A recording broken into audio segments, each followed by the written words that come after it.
I see a raise of hands. Okay. Who was not here last night? Okay, good. I'm glad to see all those hands up as well. Those of you who were here last night are fortunate that there are many in our midst who were not here.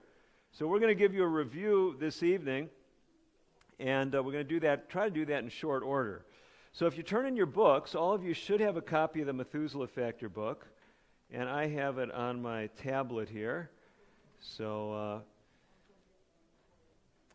what I want you to notice is there's an interesting layout to the book. Look in the index and see if anyone can speak up and tell us how the book is organized as far as two main sections to the book. Two main sections to the book. Can anyone see by looking in the table of contents what those are?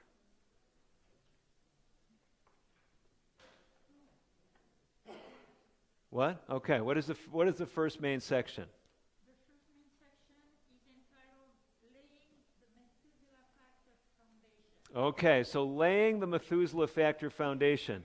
So we did that last night. What you'll find there, how many chapters are devoted to laying the Methuselah Factor foundation? 13. So tonight what we're going to do is we're going to start exposing you to the video set that you've got in front of you. So that video set, those of you that registered, there are 42 or 43, maybe even 44 videos on that DVD set, and we're going to introduce you to some of them. Because here's what I found. We can put books in people's hands, we can give them DVDs, and for some people, if we don't expose them to some of that material, they will just put them on their shelf and they'll never look at it. So I want you to see what we're actually giving you. We're not going to go through it all, of course, but we want to see if our video team has got us up, ready to run with our overview video. Do we have that ready to go, or is that a bit much to ask at this point? And I'll just do the overview myself. These guys have been working really hard for us, and I'm going to walk you through the table of contents just by way of review, and if we get this up and running, we'll be in great shape, and if not, we'll be in equally great shape. Okay, so for those of you here who were not here last night, this is material that's very important to bring you up to speed. For those of you who were here, well, this will be some review. So what I want you to notice, first of all, in that table of contents that you've got, is there's a series of disease states that are listed. What is the first one you see there? Okay, stroke. How many of you remember anything we learned about stroke last night? What did you learn about stroke? TIA leaves within 24 hours. Okay, so a TIA, by definition, leaves in 24 hours. That's right. It looks just like a stroke. But the point I wanted you to take away, especially, is what we have learned, is that if you improve your blood fluidity, it decreases your risk of a stroke. My term for the science of blood fluidity, the technical term of which is what? Who remembers last night? What is the technical term for the science of blood fluidity? Do you remember? That's right, hemorrheology. So the science of hemorrheology, I call the Methuselah Factor, okay? So we're going to be talking in this series about how to optimize your Methuselah Factor. And what you have on your video set there is you have a number of videos, and this is the overview. How long is that one? 4 minutes. Do the second one, okay, the introduction. Okay, we're gonna give you the introduction. This is going to expose you now.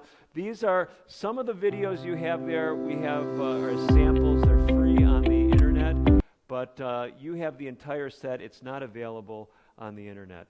So we're going to show you a few videos right now. It'll give you an overview. Here's the first one, about 9-minute overview. Welcome to the Methuselah Factor, 30 Days to Better Health. Today we're doing what we call a program overview. We're going to give you some of the reasons why you want to stick with this journey, the decision that you've made, and also just kind of remind you of why you're here in the first place. It's likely you're here today because you read the book, The Methuselah Factor, or at least heard about it. And if you're like most people, the connections between the Methuselah Factor, which is my synonym for blood fluidity, and disease, this really connected with you. I'm turning in the book to figure 1 just to recap what a lot of folks have told me is really impressive to them as they learn about improving their blood fluidity. Medical science has shown that if you can get your blood fluidity to be better, you decrease your risk of things like heart attack and stroke. But it's not just killer vascular diseases like those that we're talking about. You also decrease your risk of losing your vision as you get older. You improve your ability to think clearly. You decrease your risk of dementia. And then you decrease your risk of other diseases like high blood pressure, diabetes, and even cancer. What really gets exciting is if you're having trouble losing weight, the Methuselah Factor, improving your blood fluidity, can help you in that regard as well. And beyond that, if you're an athlete, you already feel like you're doing great. Or maybe you're not an athlete, but feel you don't have any particular health concerns. If you can improve your Methuselah Factor, the evidence indicates you can improve your physical performance as well. So the subtitle of the book, Learn How to Live Sharper, Leaner, Longer, and Better in 30 Days or Less, is really not hype. That's medical science. And so the purpose for coming up with this video series is because we realize that as easy to read as the book is, as engaging as the book is, as practical as it is, many people still say, you know what? I like that audio element. I like someone to kind of walk alongside me as we're going through the program.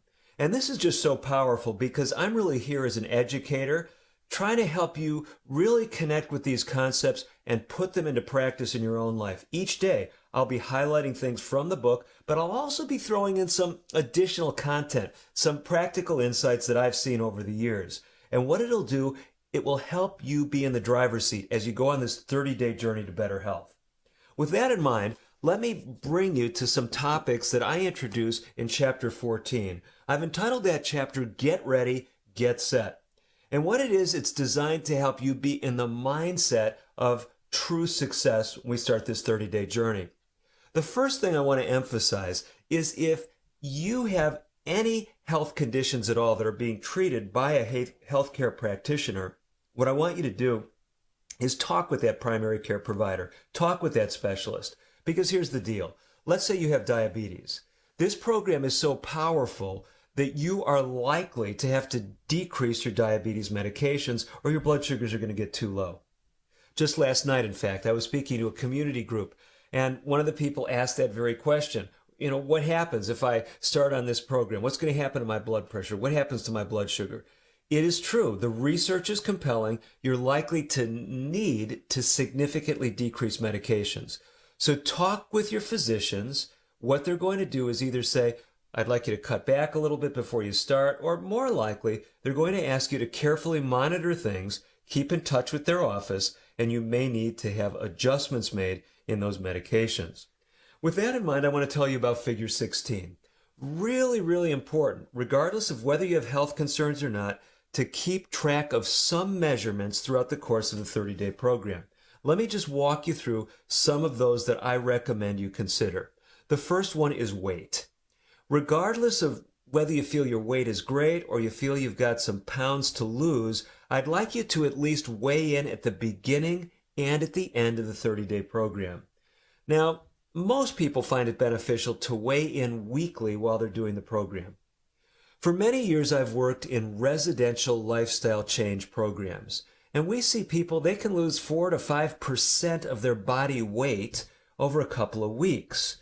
You do the math, 200-pound person, they might lose 8, 10 pounds over the course of that program. Here's what I'm getting at. If you're not tracking your weight during the course of this program, you're going to miss one of the indicators of how you're improving your health. And the ironic thing is if you're underweight and you're starting to apply these principles, you may actually find that you're able to gain weight that you weren't able to gain in the past. The next column we have is fasting blood sugar. Now, blood sugar is really important to watch during the course of the program, especially if you have diabetes. Your doctor may want you watching more than just that first blood sugar in the morning. But I encourage you to at least at the beginning and the end of the program, get a fasting blood sugar measurement. What we're finding today is an epidemic of diabetes and pre-diabetes.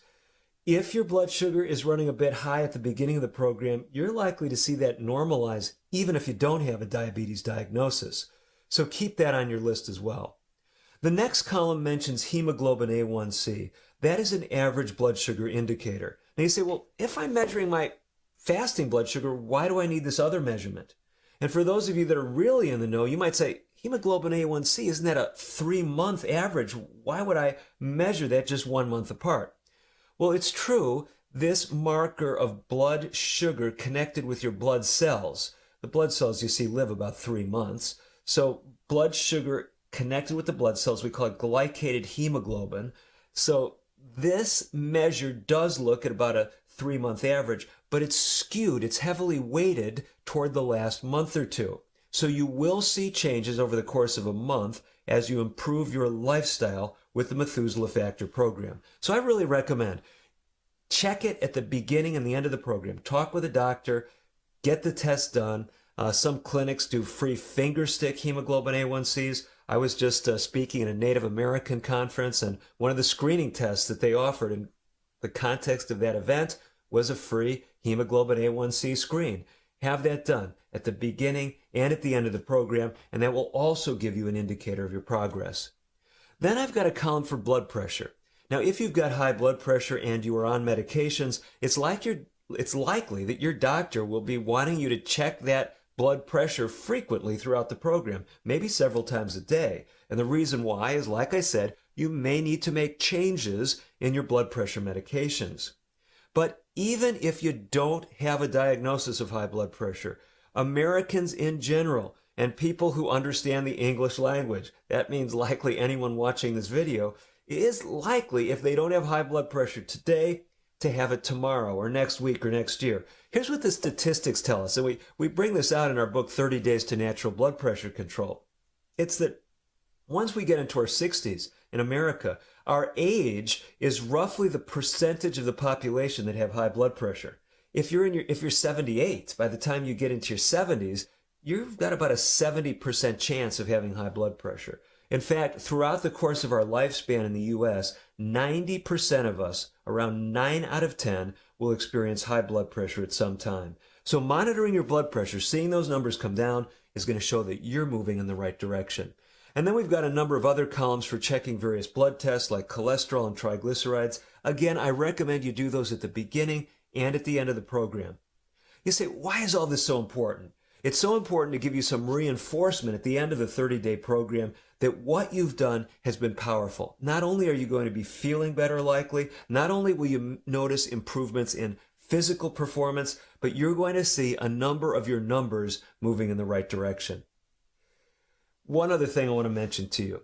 Figure 15 in the book gives you an overview for where we're going in each of the next 30 days. Each day, I'm going to give you a different challenge. I'll walk you through those challenges. You'll set an individual goal, and then you'll stick with those changes throughout the 30 days. The Methuselah Factor. It is a program to help you have better health, to help you live sharper, leaner, longer, and better, all in 30 days or less. I'm Dr. David DeRose. I'm glad you are with me on this journey. We are in for a great time together. Okay, so that was both an overview for you and also an introduction to how the program works. So hopefully you're catching this vision that we're really trying to help every one of you optimize your health as you go through this program. And for those of you who were here last night, those of you who were not here last night, I want to tell you a little bit more about the DVDs and how they go along with the book. So the first 13 chapters, that first part, is the rationale why the Methuselah Factor is so important. If you're here tonight and you say, I already know that, I was here last night, or I'd read some of the book already, or listen, you don't need to sell me on it anymore, I'm all in, I'm going with the program. You don't need to read those first 13 chapters. We do have, though, on your DVD set, 12 videos that go along with those 13 chapters. I have a video on heart disease, another video on stroke, short videos, roughly 6 or 8 minutes long, that crystallize each of those first 13 chapters. So what I'm just saying is if you need motivation as you're going through the program, watch one of those presentations. Watch the one that talks about diabetes. And we call them the Missing Link series. And why do we call it the Missing Link? Who could guess?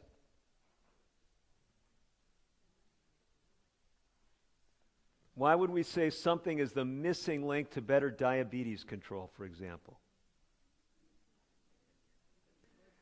Yeah, it's not being done. It's not on people's radar screen. And what is not on their radar screen?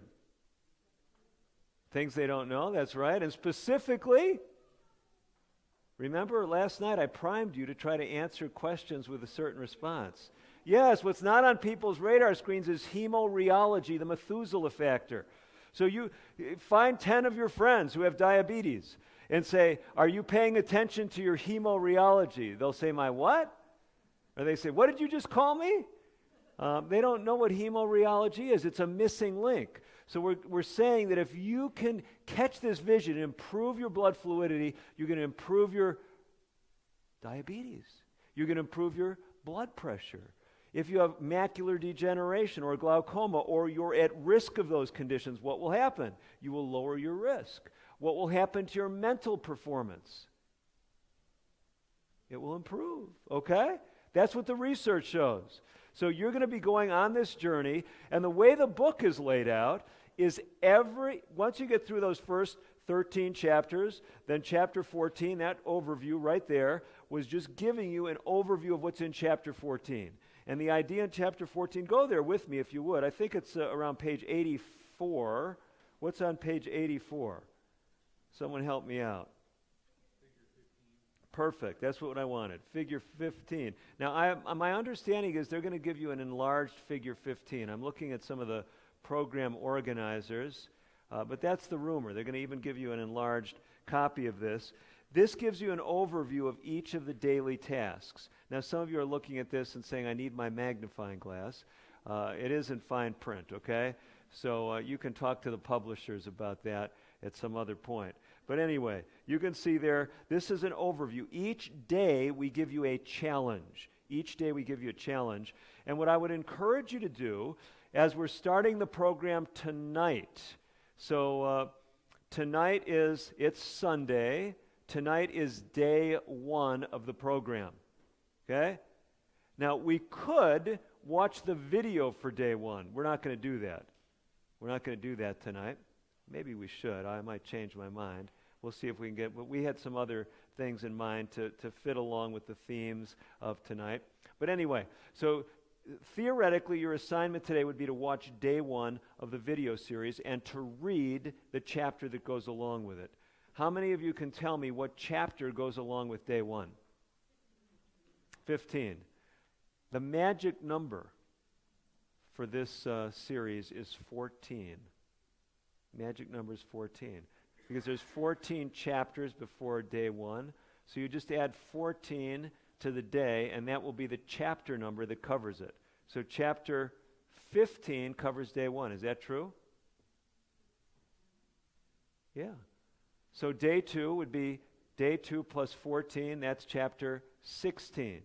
So each day you want to read a chapter. Now some of you say, but I don't read that fast. It'll take me a whole week just to read chapter 15. How many pages in chapter 15? How many pages in chapter 15? 5. How many think you could read 5 pages? Yeah, so it's designed to be doable. But we also have a video that goes along with it. So, and those videos are, like I said, average about 6.5 minutes long.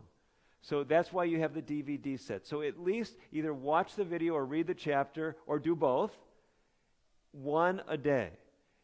And when you watch or read that chapter, it's going to give you an assignment. Let's look together at chapter 15.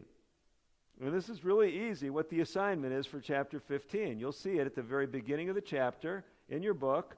It says today's challenge. How many of you see it there? What page is that on? 93, someone says? Okay. 93. What is the chapter title? Be bold, call the bank. So some of you think we're trying to get more money out of you. No, that's not the goal. Look at it. Today's challenge, what is it? Yeah, determined to set significant personal goals each day of this 30-day program, and start by making a call to your blood bank. So this is a review question. Why would we encourage people to just call the blood bank? What did we learn last night? We learn anything about blood banks? When you give blood, it helps thin out your blood. That's right. When you give blood, it helps thin out your blood. It improves your blood fluidity. So if you're not anemic, donating blood generally helps your blood fluidity. So we're not saying you've got to donate blood in this program, but we're saying your assignment for today is to, during this 30-day program, determine that you are going to call the blood bank. Question. What if you cannot give blood? How do you know you can't give blood? Because I've had, what they call it, Okay, let's just stop right there. You don't have to divulge your whole medical history, okay? But just, Alice, let me, here's where I'm going with this. We don't typically in the blood banking industry, they don't exclude people as blood donors, they defer them. And the reason why is some of the reasons you can't give blood can change over time. Now, granted, it's possible you did have some condition where they said you'll never be able to give blood, but even then, sometimes the criteria for blood donation change. So here's my point. Call the blood bank, okay? Find out where it is. Find out where you can donate blood in Coeur d'Alene or in Hayden or wherever, okay? So find out where the blood bank is and inquire, what would it take for me to donate blood? If they say, how old are you? You say, I'm 103. And they say, sorry, we only take blood from people up to 100 here, okay?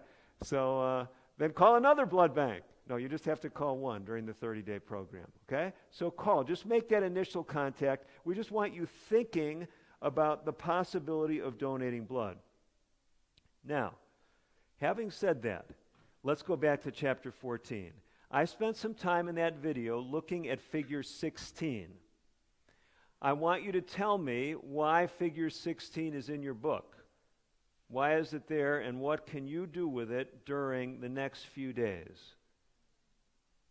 What can you do? You can fill it out. Okay, so could all of you perhaps stand on a scale in the next day or two? Could you all do that? What I would recommend is you get on the scale at a certain time and you write the time of day that you were on the scale. Ideally when you first wake up, okay? So get on the scale, write your weight down, and put the date there. And what I'm going to encourage you to do, you could weigh every week. That wouldn't be a bad idea. But on week 5, at the end of the program, make sure you get a final weight. And if you're sticking with the principles in this program and you have weight to lose, there's a very good chance you will lose weight.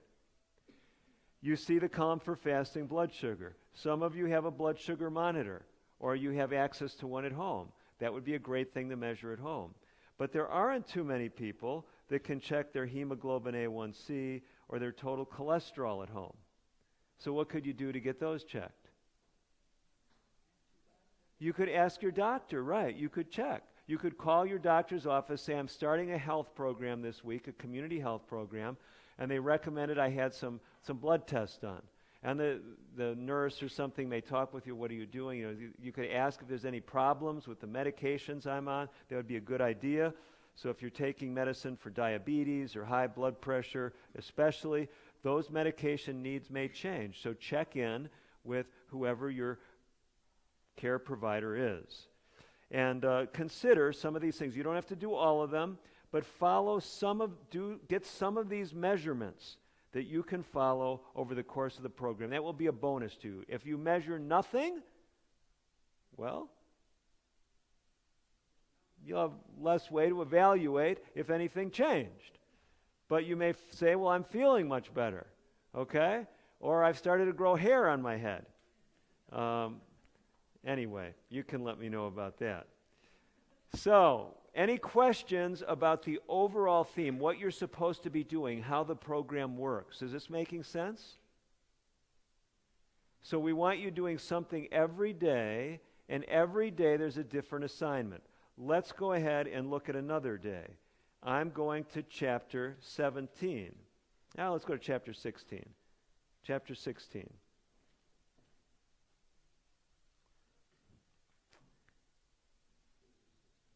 It's chapter 16, so it's around what? Is it page 99, something like that? 99, okay. So what is the title of chapter 16? Measure, measure, measure. This is the assignment for day 2. So this is going to be tomorrow's assignment. And it says make a commitment to track at least one measurement throughout the course of this program. You say, well, we've already been looking at that. But that's what I want you to do. Make a commitment to track something, to measure something. Now, I'm going to tell you a story, and it's the story that's included right here at the beginning of the chapter. Some years ago, I was working in a lifestyle center, and we had 2 women that showed up at our program. These 2 women did not let us know, but they were quite discouraged about some of the terms of our program. We were going to be requiring them to check their blood sugars frequently throughout the day. These women both had diabetes. And what we've learned over the years is if a person with diabetes can just, for a while, even if they just did it for a few weeks, check their blood sugars before they eat and then 2 hours after, things will start to connect in their brain about what their food is doing to their blood sugar. Now here's something. Before I tell you more about these 2 ladies, I got to tell you this. There is something that the research has shown, that if you sit down and eat a breakfast, let's say you say, I'm going to eat a good breakfast. I'm going to have some fruit and some cereal, and that'll be good for me. It's better than nothing. So you haven't been eating breakfast. You're going to start eating a good breakfast tomorrow, and let's say you have diabetes. So you get your favorite cereal, healthy breakfast cereal, by your assessment, called Sugar Frosted Flakes, okay? And then, of course, you're going to have some fruit with it because you know fruit is healthy. And you're going to have some watermelon and raisins. And you pour your, skim milk on that, and you eat it. Now, if you're not checking your blood sugar before and 2 hours after you have that breakfast, you're not going to know what your sugar did, right? Let's say you check your sugar. And you get up in the morning, the blood sugar is 150. Is that a good sugar to have in the morning when you wake up? Well, the correct answer is it depends. If your blood sugar has been running 400 every day, that's much improved. But you're right. We'd love to see the blood sugar below 120 in someone that has diabetes. I'm even happier if it's below 100, okay? So anyway, it's 150. And then they have that healthy meal, right? They were very health conscious. They had a cereal, breakfast cereal, fortified with all those vitamins. And they had skim milk. They didn't have whole milk. And they had fruit and dried fruit. And they ate that meal. And what do you think happened to their blood sugar? Yeah, there's a good chance it went up a lot because those foods have high glycemic indices, okay? It means they have a great tendency to raise blood sugar. And so maybe their blood sugar's 300 2 hours later. It is scary, okay? I'm glad you're scared. That'd be appropriate. But a lot of people with diabetes, they don't get scared. They say, well, I had a blood sugar 300 yesterday. It didn't hurt me. And 400 the day before. But those things catch up with you over time, okay? So let's continue on with the story, though, okay? They could do one thing the next morning. They could have the same breakfast, and they could just add one thing to it. I'm not saying this makes it a healthy breakfast. But they could just add one thing to it. What would be the one thing you could add to your breakfast to help stabilize your blood sugar? Beans. That is the correct answer. One of the most powerful foods to stabilize blood sugar is beans. Now, you say, but I don't know how to cook beans. Where could you go in this area to learn how to cook beans? Where could you go?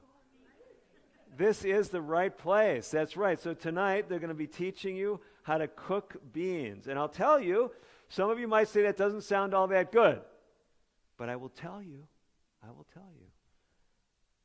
The chef has let me sample some of the recipes. And they were really good, okay? So you are in for a treat. Learn more recipes about beans and use them. By the way, if you do that, you've already accomplished one of the challenges in week 1. Where do you see it there? Do any of you see a challenge to eat more beans in any of the first 7 days? Day 4. What is the title of day 4? Be big on beans. And they say, but Dr. DeRose, I don't have high blood sugar. So why should I eat beans? Beans have a natural stabilizing effect on cholesterol. They tend to lower cholesterol because of their soluble fiber. Do you know what else beans do? Now you're going to be amazed by this. You're going to just be amazed. You know what beans do? I know they're good for your kidneys. They're good for your kidneys. Okay.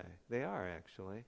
But beans actually prolong cholecystokinin levels. How many of you are just saying, oh, that's amazing? You say, well, what does that do for me? Now, when I was in medical school, and some of you realize I didn't graduate last week, this was a while ago, all we talked about when it came to cholecystokinin, it was a hormonal trigger to cause your gallbladder to release bile. But now we know that CCK is also a powerful satiety hormone. It tells the brain that you're satisfied, and it helps you not snack between meals. By the way, if you snack between meals, that's a good way to put on some extra weight. And there might be some of you in this room that are trying to gain weight, but there's probably some others of you that are trying to trim down, at least a few pounds, right? So if you have higher levels of CCK, that they're prolonged for a longer period of time, what is that going to do? It's going to help you feel satisfied sooner with a meal and not want to eat as soon afterward, okay? Help you get through to the next meal. You get the message? So you want to use beans. You want to add beans to your program. You'll hear more about that later tonight, at least more recipes along those lines. Let's go back to our story. How many beans?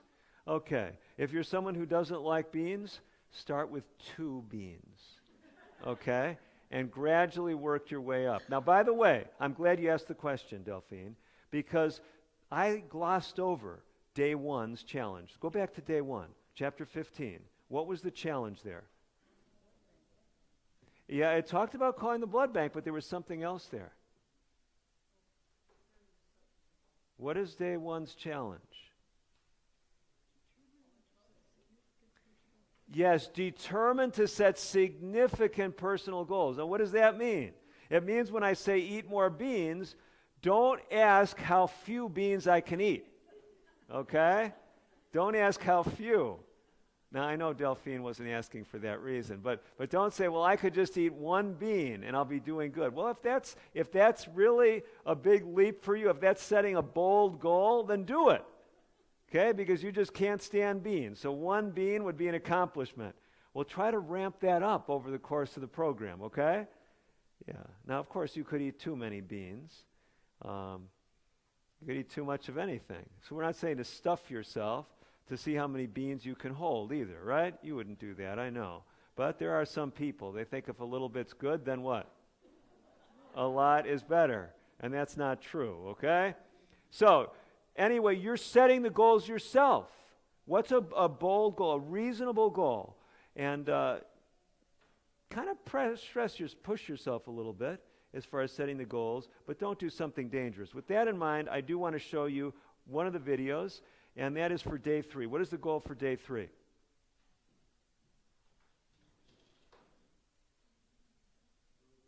Move more. So we're going to watch another video right now, and then we'll come and talk together a little bit more. So this is day 3's video. You have this on your DVD set. And so we're trying to give you a little head start as to what to expect this week as you're going through the program and what you can anticipate. It's not an audio book, so I'm not reading the chapter. So it's not like you can just follow along by looking at the chapter, but you may find it helpful if we show a graphic. But the idea is, again, it's designed to complement the reading material or to substitute for it, because I meet people that don't like to read. Are we good? Okay, we're ready to roll.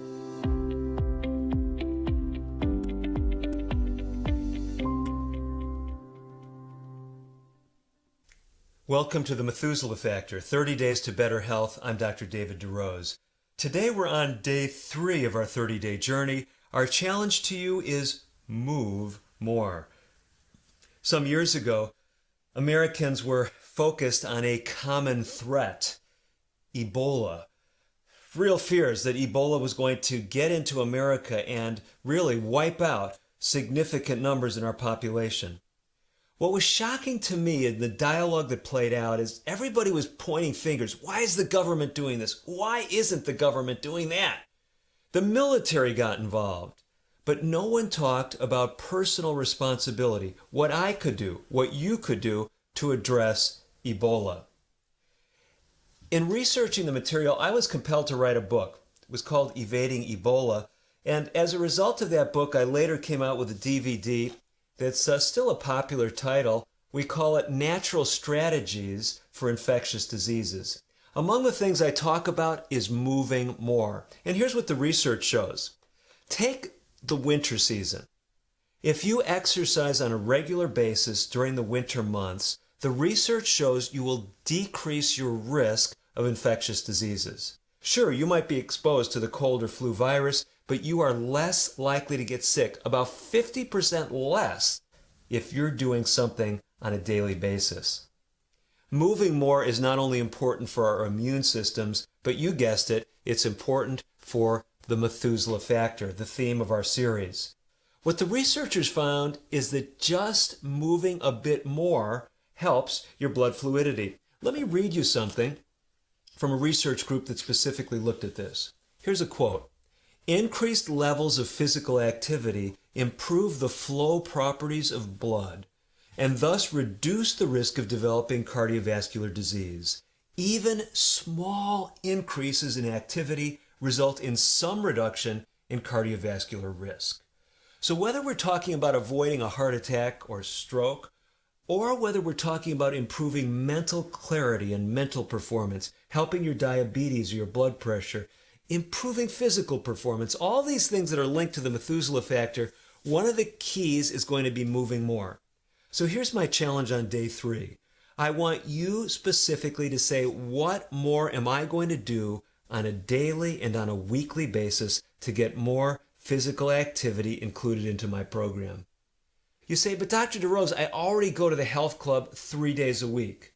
Well, how can you ramp that up? You say, well, I spend 60 minutes there. Maybe I could do 65 or 70. Well, sure, you could do that. But I would challenge you, even on the days you don't go to the health club, do something physically active. Maybe take a 5 or a 10-minute walk. Now, I know that may not sound like a lot, but again, remember the message, and I'll read this quote again. Even small increases in activity result in some reduction in cardiovascular risk. The message is, if we want the best blood fluidity, we've got to move more. Come up with strategies to increase your movement. You've heard some of the old tricks. Put them to play. Don't park right in front of the door when you go shopping. Park at the back of the parking lot and walk to the front door of the store. Take the stairs in your building. You say, we've heard about these things for years. You know what I find as a physician? I find that many of my patients know far more than they do. And it's especially true when it comes to physical activity. So dust off that piece of exercise equipment, put in just 5 or 10 minutes on it. Now I know what some of you are saying, but what happens if it's dangerous? What happens if it hurts me? In the book, we do walk through a modified, what we call PAR-Q. It's a physical activity readiness questionnaire, and that's on page 107 of the book, The Methuselah Factor. Let me just give you the bullet points. If you've got any of these things, if you say yes to any of these questions, you definitely should check with a health professional before significantly ramping up your activity. So if you're 70 years of age or older, get things checked out. If you have a known heart condition, or if you're on medication for your blood pressure or for your heart, that's another reason to get a check. If you've got chest pain with activity, or chest pain at rest, or new onset chest pain, any of these things should be red flags. Get things checked before you significantly ramp up your activity. Do you have problems with dizziness or loss of consciousness? Do you have bone or joint problems that seem to get worse when you're active? And do you have any awareness of any other reason why you should be reluctant to increase that amount of activity? Well, then get it checked. But let me bring this all back full circle. Many people who've been worried about activity over the years, I've said this: did you get a doctor's clearance to go to Walmart? Did you get a doctor's clearance to go over to the mall? Here's what I'm saying. Just to do normal activities and increase it, just to walk a little bit more in the shopping center, just to Instead of using the motorized cart the whole time you're in, walk down one aisle if that's the biggest step you can make. Try to do something that ramps up the activity and do it every day for the next 26 days of the program. I'm Dr. David DeRose. One of the keys to better blood fluidity, to improve your Methuselah factor, is to move more. Continue with me on this journey and you'll see the benefits that come to you. Okay, so we've tried to give you an overview of just how the program works. So it's really pretty simple. You have an assignment every day. And did you notice there, that was day what that you were viewing? What day? 3 or 4? It was day 3. So we were talking about the next 26 days. Why? Because it's a 30-day program. You see, so each thing that we introduce, it's often something you're continuing throughout the program. Now, sometimes we might have you do something on a weekly basis or with the blood, calling the blood bank. That was just once for the whole month. But do you get the point? So you're adding different things every day of this 30-day program. And you're coming together once a week to kind of reinforce how you're doing. There'll be some opportunity to dialogue. You know, what have you been doing differently over the last week?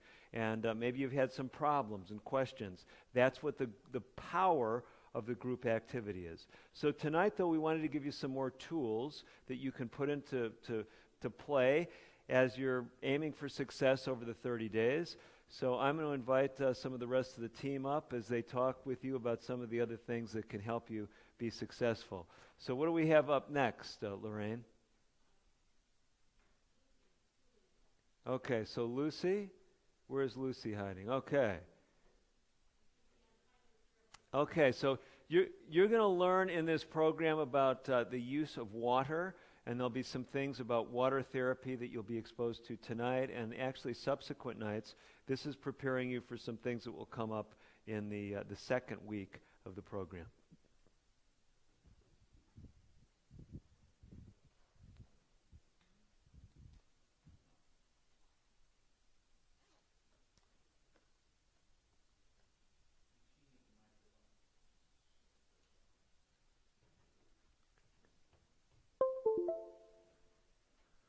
Do you want to?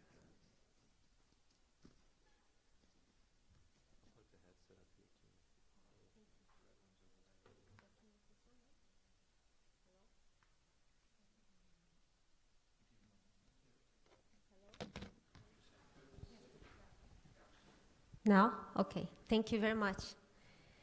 My name is Lucy, and I'm licensed as a massage therapist here in Idaho.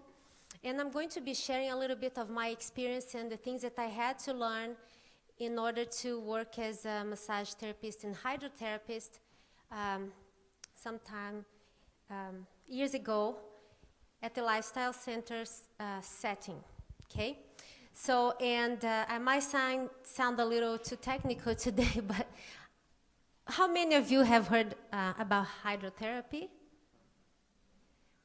There is a good crowd here, but maybe some people that are watching, you know, online, they might have never heard about it. So I think it would be interesting to share some principles about hydrotherapy. So hydro means water, therapy, treatment.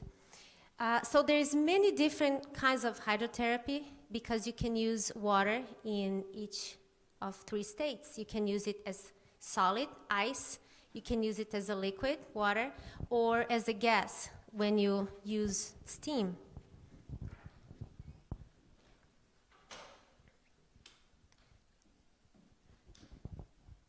So when we're using hydrotherapy, what we're really trying to do is to elicit physiological effects in the body. And the way it works is like this.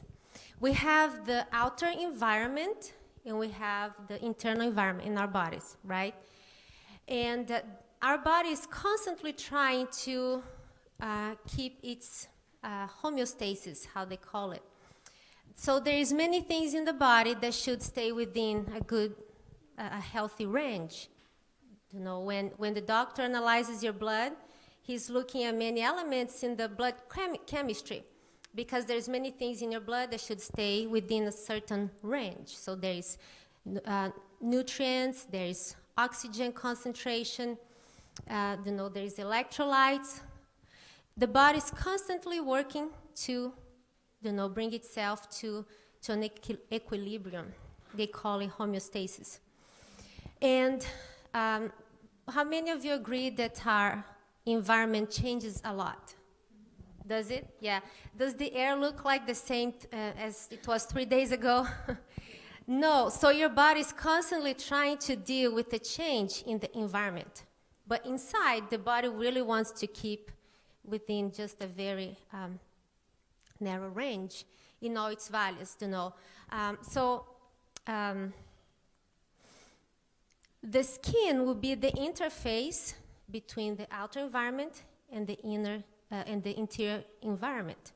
So the skin is really receiving many stimuli from outside. The skin has many nerve endings. They work as receptors to the stimuli. So those receptors, they can be very specialized.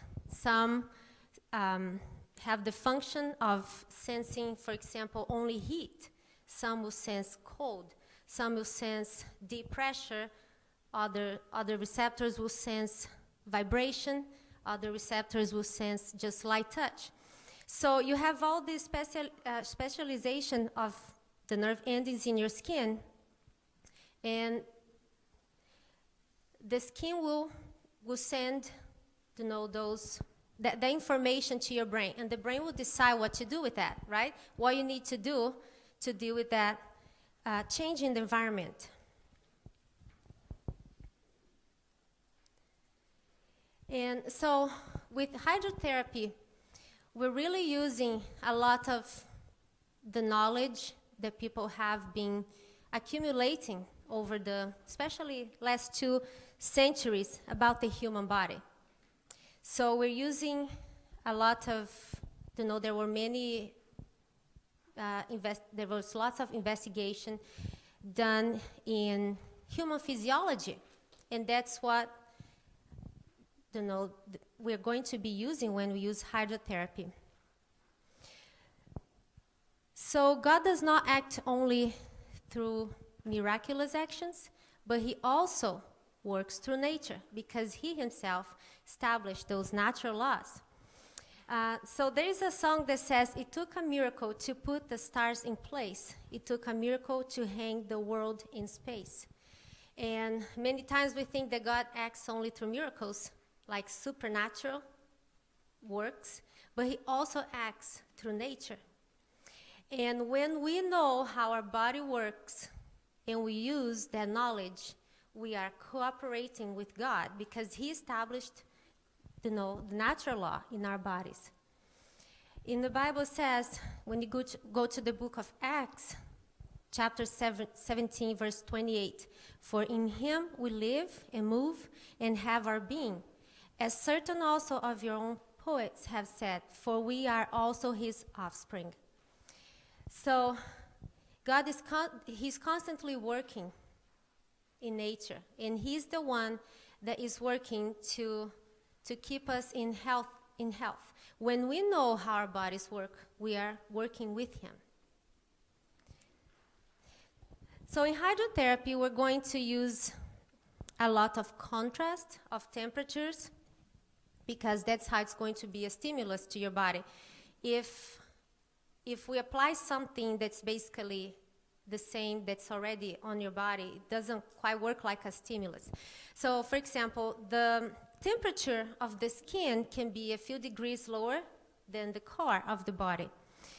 If you put a person in a tub at, around 94 degrees Fahrenheit, that is not very stimulating, because it's basically the temperature of the skin. So if you leave the person in that kind of situation, like in a bathtub at 94 degrees Fahrenheit for half an hour, that is very sedating, actually. It's not going to be very, exciting. It's not going to be very stimulating for the body, because it's very similar to the temperature of the skin. And so that can be used for when the person is having nervous exhaustion or something like that. You're actually blocking stimuli from the environment, okay? But when you apply very cold temperatures, then that's a very strong stimulus. Or when you apply very hot temperatures also, that's going to be a very strong stimulus for the body. So the art of hydrotherapy, when we talk a little bit about the art of hydrotherapy, you have to consider the person that is receiving the treatment. Which kind of person do you think could take a lot more contrast, like a lot colder and a lot hotter temperatures? A young person that's very athletic, or a person that is older in age and is just recovering from an infection at the hospital? The younger person. Now, the person that's recovering from an infection can also have the benefits of the contrast of temperatures, but that person will take less. The body cannot respond so well to the contrast of temperatures. So you have to do not so hot and not so cold. So always take in consideration the person that's receiving the treatment for you to accommodate the needs. This is a chart based on temperatures considering the body temperature. So the core of our body is around 98.6 degrees Fahrenheit. So all these temperatures are based on that. If it is, like if you're giving a hot shower, it can be between 100 to 104 degrees Fahrenheit. If you want a very hot shower, you have to apply from 104 to 120 degrees Fahrenheit, and usually at that temperature it can be scalding. And so you have to also consider which kind of skin does that person have. Does that person have a skin that's already not so resilient? So don't go to such high temperatures. When you're doing a hot shower, try to go down to maybe 110. So you always consider the health and the vigor of the person that's receiving the treatment. And if you feel like going to fall asleep, you can do cold mitten friction. That's very good for mental alertness. Some of you are falling asleep. So you're basically applying stimuli to your body, like when you're doing hydrotherapy. And your whole body is going to respond, and the different systems in your body are going to respond, but you're going to see that some systems are going to be more important in their response. So the circulatory system, you're going to notice when you're applying heat to the skin, you're going to see, how your skin is getting pinkish because it's causing vasodilation in the blood vessels of your skin. The body's trying to do that to get rid of some heat because why? The body wants to go back to its normal temperature.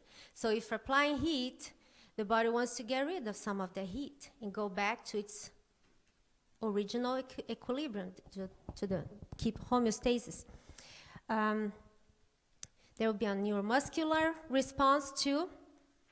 The nervous system will tell certain muscles to contract or to relax. And there is the metabolic reaction.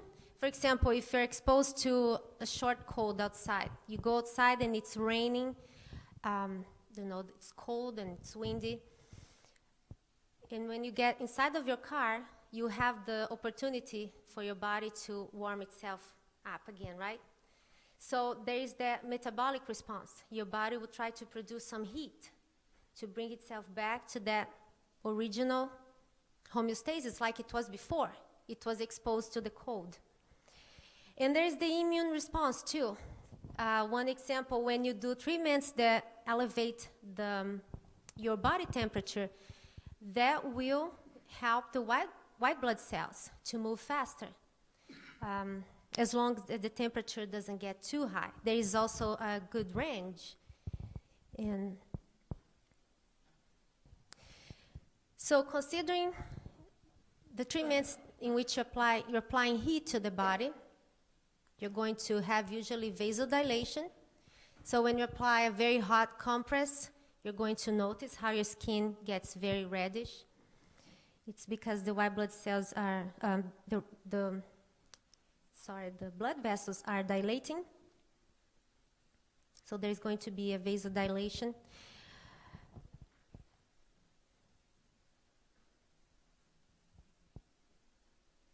The general effects of heat, like I just mentioned, and also increased heart rate.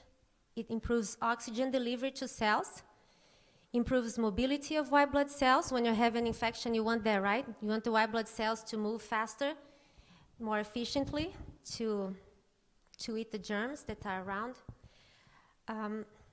It also increases metabolism, the body temperature, the perspiration. Perspiration is also a mechanism in your body to get rid of the excess heat, right? So your body will start perspirating, and with the evaporation, your body will lose some heat, so it can go back to the comfort level like it was before.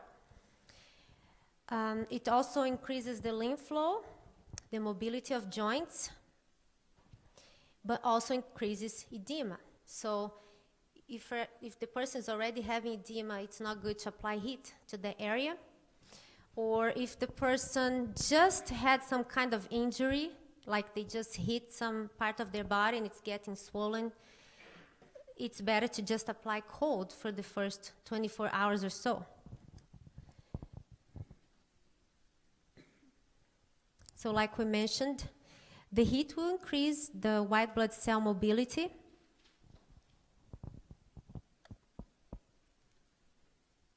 And the lymph flow. And you know the importance of the lymph, like Dr. DeRose has been talking about the blood and all of that. It's so crucial in hydrotherapy. We really we're using the blood, to treat the body. And the blood brings the nutrients and it brings the oxygen. It has the red blood cells, the white blood cells. But when the blood gets to the capillaries, that are the very tiny blood vessels, what comes through is the lymph.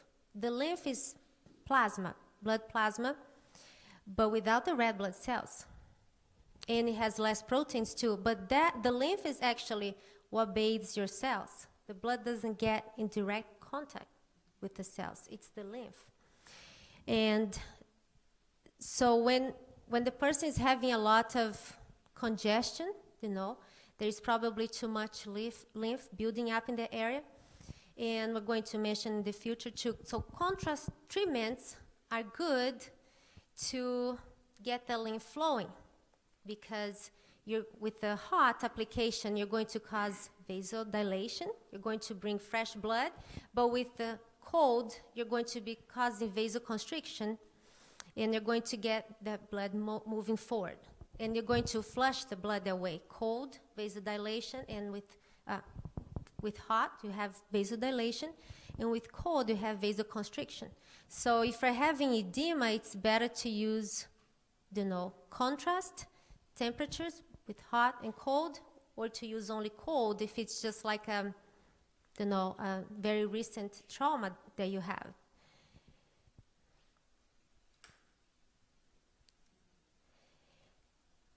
And so this is to illustrate the effect of cold.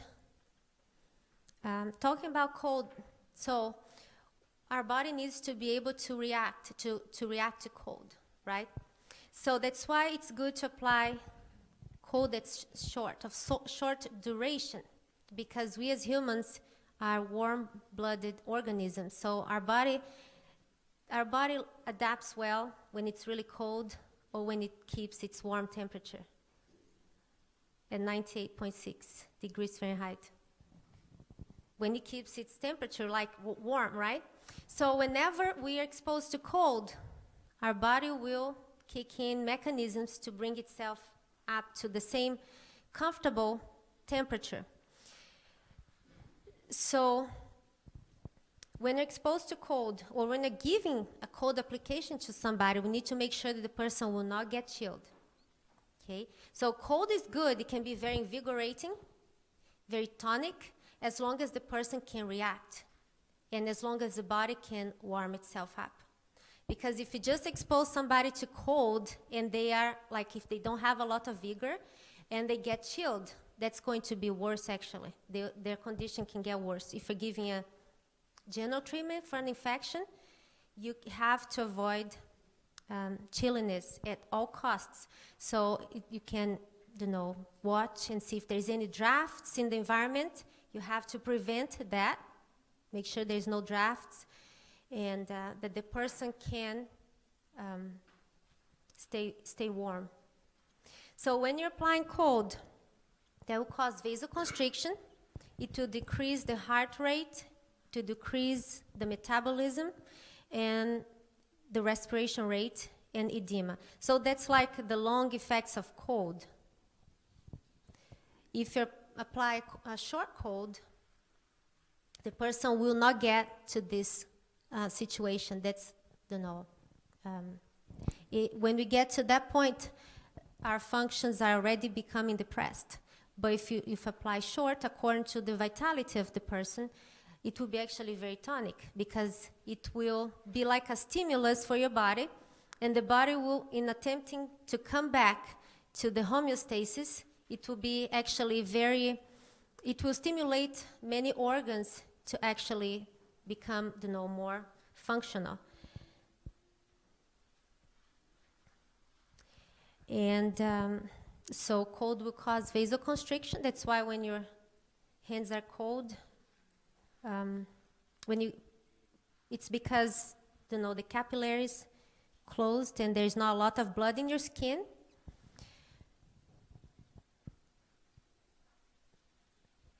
I believe that's basically all. And I hope it was not confusing. Okay, you're welcome. Oh, I forgot. I'm up in front. I guess I can take it off. I think one of the things that we need to take away here, water is important inside and outside. Yes, thank you. Just real quick, I remember many years ago that I was using some acid and had gloves on. And I didn't realize it until I went to take the gloves off. I had a leak, and it had soaked into one of my cuticles all around my fingernail. And then I had to go to work, and I'll never forget the night. I know how I got through it. The only way I could work was ice it. It took my pain away. But I'm going to tell you that I actually was checked in the ER. There was nothing they could do for me but ice it. And I want to tell you, if you don't think it was severe, but it helped tremendously, I lost that fingernail. It didn't stop until it ate it off. I'm telling you the importance sometimes of hot and cold, sometimes hot, is just wonderful. Thank you. Now, I think on page 84 of your book, do you have a chart? Can somebody help me out? Yeah, you have a chart. Well, young men, can you pass these out? We're passing out your special chart for this program. But there's one thing, it's pretty, isn't it? I like it. It's going to be exciting what you do. But there's one thing I'm going to ask you to do. As soon as you get it, they're passing them out. I want you to put your name on it. And I'm going to ask Dr. David DeRose to come up, and he's going to go through the value of this chart for this program.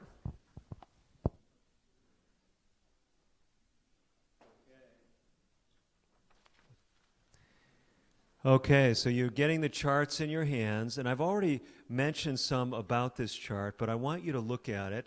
It's been enlarged for you. Some of you are straining your eyes, and so the team here saw you struggling. They quickly rushed. No, they've been working on this for a while, and you've got this nice full-sized chart that you're going to be using. So when you get it, I want you to first look at day number 2. So look at how the chart is laid out. You'll notice here there for each column, at the top of the column, there are two numbers. There's a number that is not in parenthesis and a number in parentheses. What is the difference? That's right. The chapter number is first, and then below it is the day number. Okay, do you see how that works?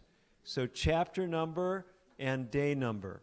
So let's, whether you look in your book, whether you look in your chart, take a look there at day number 2. So that would be chapter 16.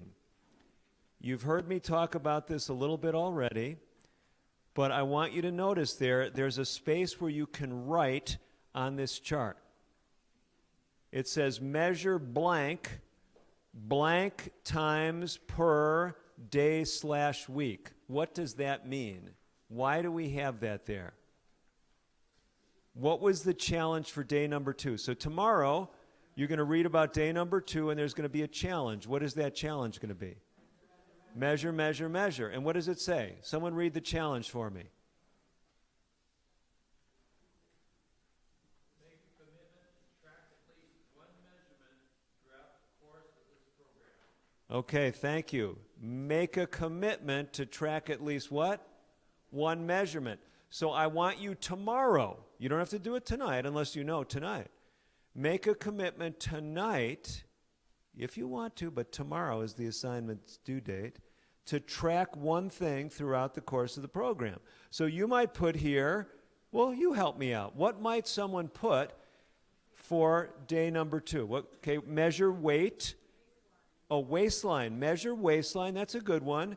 How many times per day or week? Yeah, we don't recommend doing bodily measurements more than once a week. Okay, that's a rule of thumb. So don't say, I'm going to measure my waistline 3 times a day. Okay, that would just be what? That'd be frustrating. And, after you ate a meal or something, it would, be a bit increased in girth. It would be just very discouraging, right? So for something like that, you would just measure it once a week. What would be something else you might measure? Okay, glucose, I heard someone say. How often might you measure glucose? 3 times a day? Could be. Now remember, the critical times for measuring blood sugar are before and 2 hours after a meal. If you have diabetes or problems with your blood sugar, you don't have to do that every single day, but maybe for a few breakfast meals during a week. Maybe you're going to do it twice a day.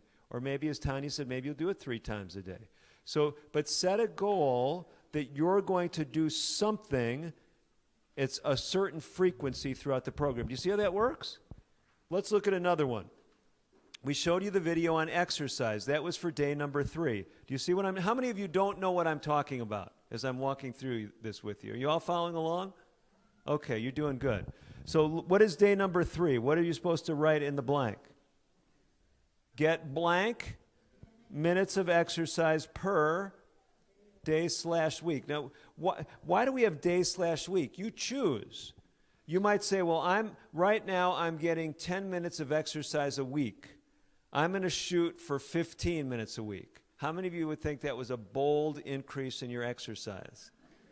Well, maybe not, okay? So maybe you're going to go from 10 minutes a week to 10 minutes a day. And you'd put 10, get 10 minutes of exercise per, and you'd circle the day. Do you see how that works? So you're putting your goals in this top area. Now, what's the bottom area? And why is some of it shaded and the other is not? Yeah, so you don't have to start doing day number 3 till what day of the program? The 3rd day. So for day number 3 is when you set your exercise goal. You start tracking it on the 3rd day. And so this column, starting on day 3, you're going to make a check mark if you accomplished your goal. So if you put in there, get 10 minutes of exercise per day, on day 3, you'll put a check in that box if you accomplished your goal. Do you see that? On the 4th day of the program, under that list, you'll put a check if you got 10 minutes. So you see how it works? So each day you're adding something new along the top. You're setting a new goal, but you're tracking all the other things. that you've added. You're adding a new behavior or a new challenge each day until the end of the 30-day program. Do you see how that works? So we want you doing that, and we want you to bring these back next week. Okay? And what are you going to do next week? I would not be surprised at the very beginning of the program, there'll be an opportunity next week to share what you've done. And Lorraine or someone else might be up front and say, who set a goal for day number 3? And if no one says anything, no one raises their hand and say, oh, we didn't know we were supposed to do that. They'll say, well, this is good. You really do need this program. You need to be thinking sharper, okay? Because Dr. DeRose explained that last week. So do you see how it works? And one of you might say, well, I set a goal to exercise 20 minutes a day. And the person up front will say, well, did you achieve it? And you'll say, well, 3 out of the remaining 4 days in the week I did. But one day I didn't. Well, I would say that's an accomplishment, right? You don't have to be perfect. The idea is we're trying to help move in the right direction. You see how that works? So use this chart, use it on a daily basis, and fill it in as you go about your program. And one of the things you're going to see there for day 4 is to what? What's day 4? Eat beans daily. Do you have any help for them, Lorraine? What could they be doing? Do you want the headset? Would that be easier for you? Or do you want the handheld?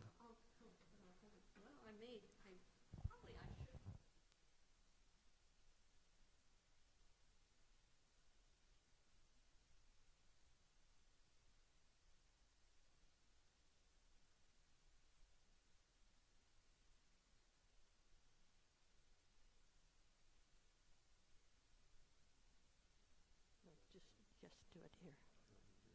Yeah, please.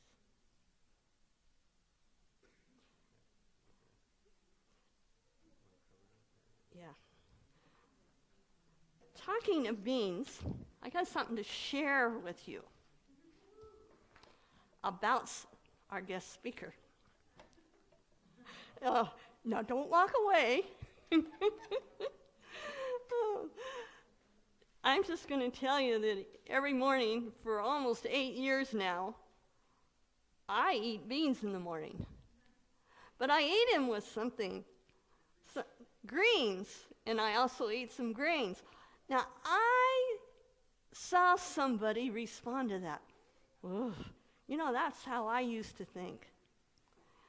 I can imagine that I would eat beans, greens, and grains, and put some nuts and all that in the morning. Cyan, how does it taste? What did you say? Good. Did you know? I haven't, now that wasn't planned. I haven't really had anybody come to my house that was willing to try it that said they didn't like it. The only people that haven't experienced it are the ones that are not willing to try it. Oh, I got somebody else to pick on. Bonnie, what do you eat at your house in the morning? Say it louder.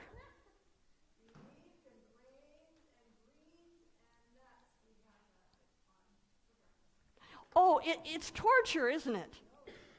It's good, isn't it? I know you don't believe me. What time is breakfast? What time is breakfast? Well, we're going to show you how to make breakfast. Yeah. More in the evening. If I was to eat something, I eat fruit. I'm just telling you, but now I'm going to tell you something. Now I told you I was going to tell you something. Somebody's been watching me do this, but I haven't got him to try it yet over here. He wants the greens, but he doesn't want the greens in the morning, so we gave him greens for lunch.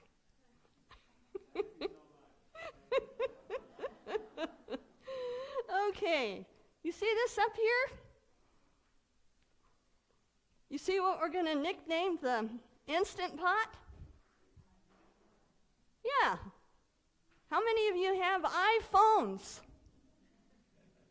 How many of you have iPods? How many of you like your iPods? Yeah. Okay, we'll just go I left the clicker here. We'll just move through here a little. Here, there's many different brands, many different kinds. We have some up here and we'll talk about it. But I hope that some of you will be inspired to do this, and we'll go and tell you why. There's some reasons. You can actually fix a dinner in the evening, and like pasta, in 25 minutes when you learn how. And we'll do it the fourth night, tell you how. And if you already had soaked beans, when I say you've pre-soaked them, you can have them freshly cooked in 25 minutes. Now you say, well, it's too much trouble to soak beans. I'll give you a little clue. Soak your beans in proportions you want to cook. Put them in your freezer. And when you want beans for dinner, you just take them to your Instant Pot, and while you're making your salad, you have your beans ready. Does that sound hard?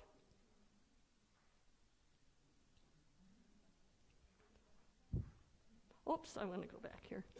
Okay, hands-off cooking. Do you ever get tired of standing in the stove, women? Stirring, another meal. Well, the Instant Pot makes it easier. For instance, how many of you get up and go to work early in the morning?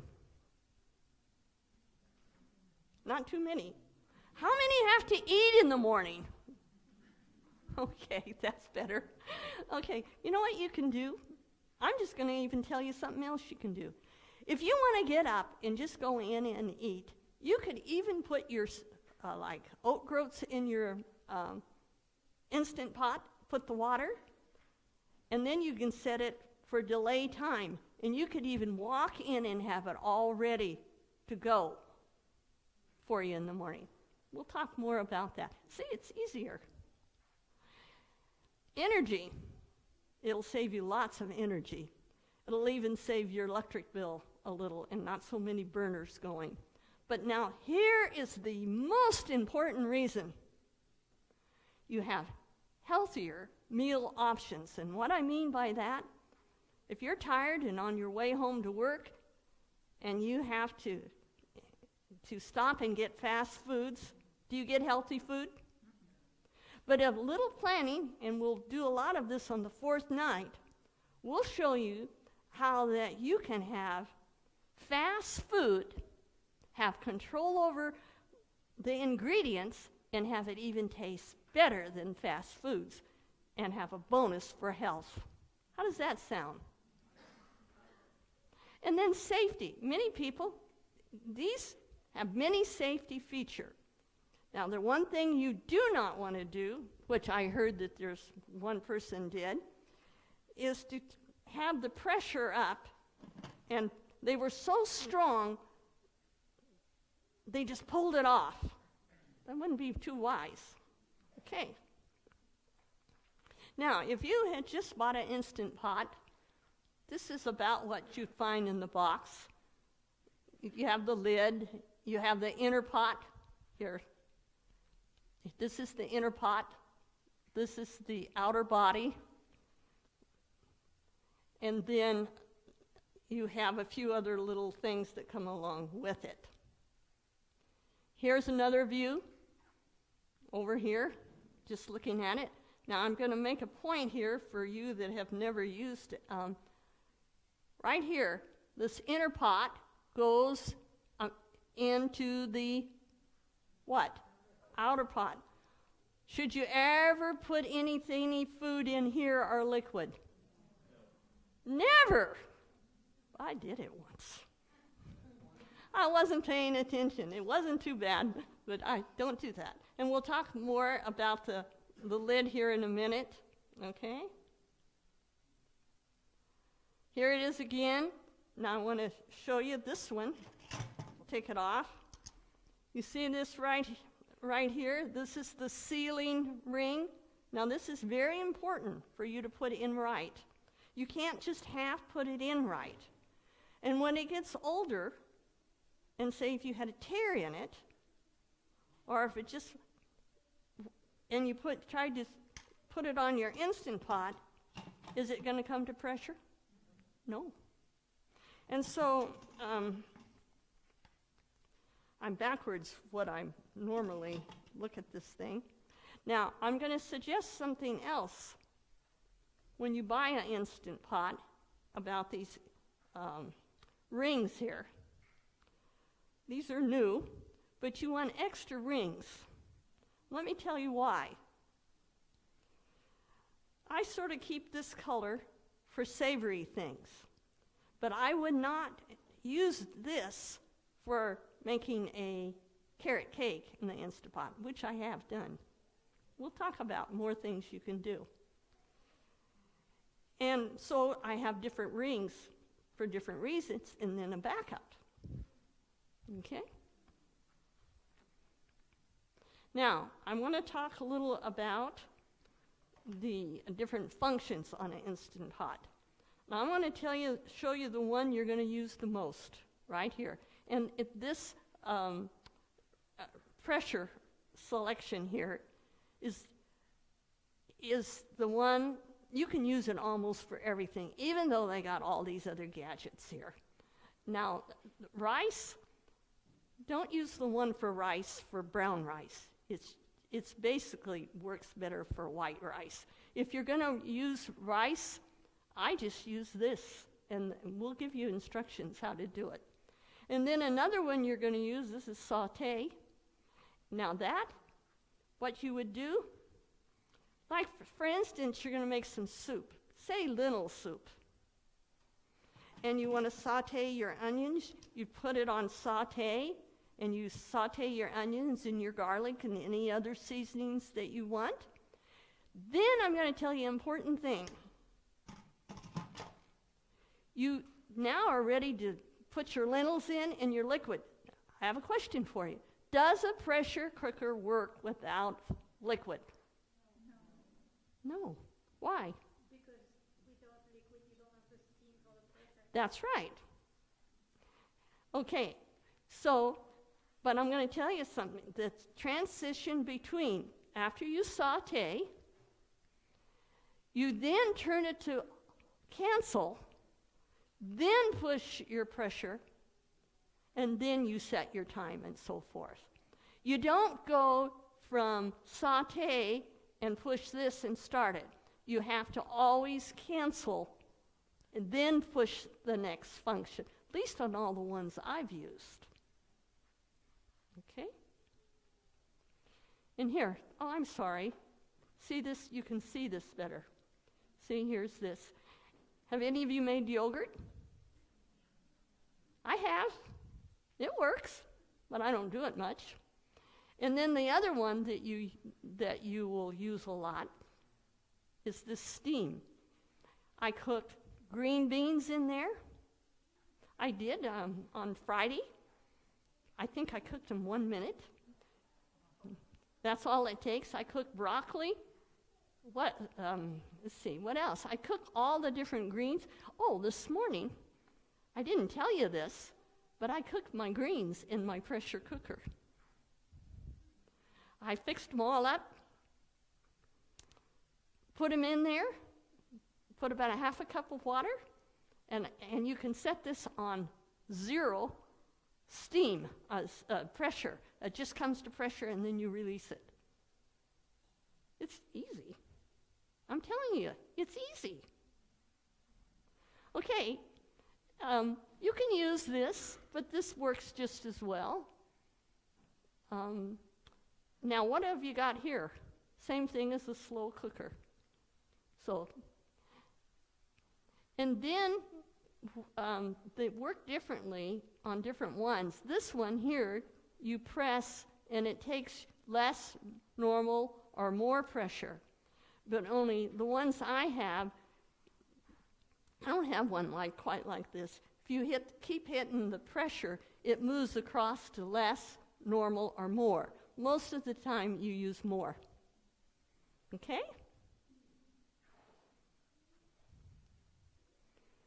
Now we'll talk a few things more about the pressure cooker.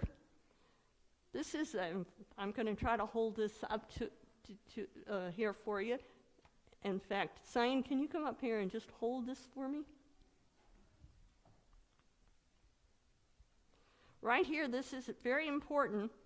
Is that too hard for you? No. When you move it up this way, you're sealing it, so the pressure will build up. And when you turn it down this way, which you do when you were done, you would vent it, and the steam's going to come out. But don't set this right next to your cabinet, like here's the cabinet, and the steam is just pouring out here on your cabinet. Set it someplace, or in time, it wouldn't treat your cabinet very well. Thank you, Cyan. Okay. We talked about the pressure valve, and okay, we talked a little about the sealing ring and the importance of it. Now, did we talk a minute how there's different pressure? In fact, I talked to somebody just the other day. They didn't realize there was different pressure selections. Most time you use high, but the high is about anywhere from 240 to 245 degrees Fahrenheit, and the low pressure is about 230. And then I talked about the saute and steam. Here it is. Now what happens to, whoops, I hit that wrong. What happens to this when the pressure builds up? Pops up, right. And then when the steam is all gone, of course, it goes down again.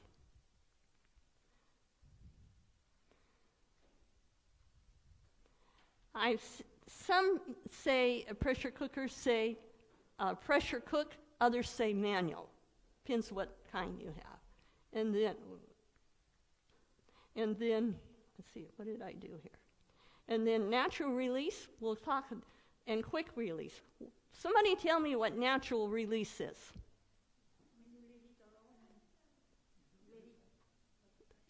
Yeah, you let it the pressure. Now tell me, what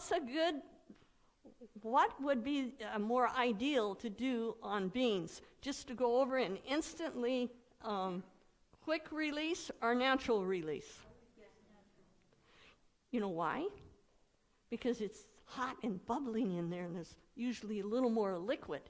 I would suggest on those, and our suggestion, let it natural release for 10 minutes, and then quick release. Now, when you quick release, do you go over here and take hold of this and turn it? What'll happen? You get burnt. You know, I'm just going to show you. I don't put my hand down. I'm going to do it over here. I'll just take it over and with something like this. There's actually little handles you buy, but I've never bought one. Okay, and venting, we talked about venting. And then this one right here, I'm going to take the lid off of it if I can figure out how to do it backwards.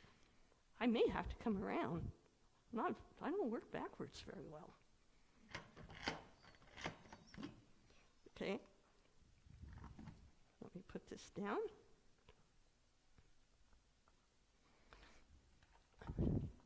I think I can do this. I cooked beans in it just earlier right here. And these are like canned beans. And we have things for you like that. And by the way, I'm going to tell you a secret if you don't already know it. I'm sure you know it. Have you ever opened a can of beans? You feel like going down there and sniffing it? No. Is there any flavor? Nah. Do you open it up and say, ooh, this smells good? No. But what my point is, when you cook your beans in an Instant Pot, can you smell these? Can you smell them? I can, but maybe you can't. You can't smell them?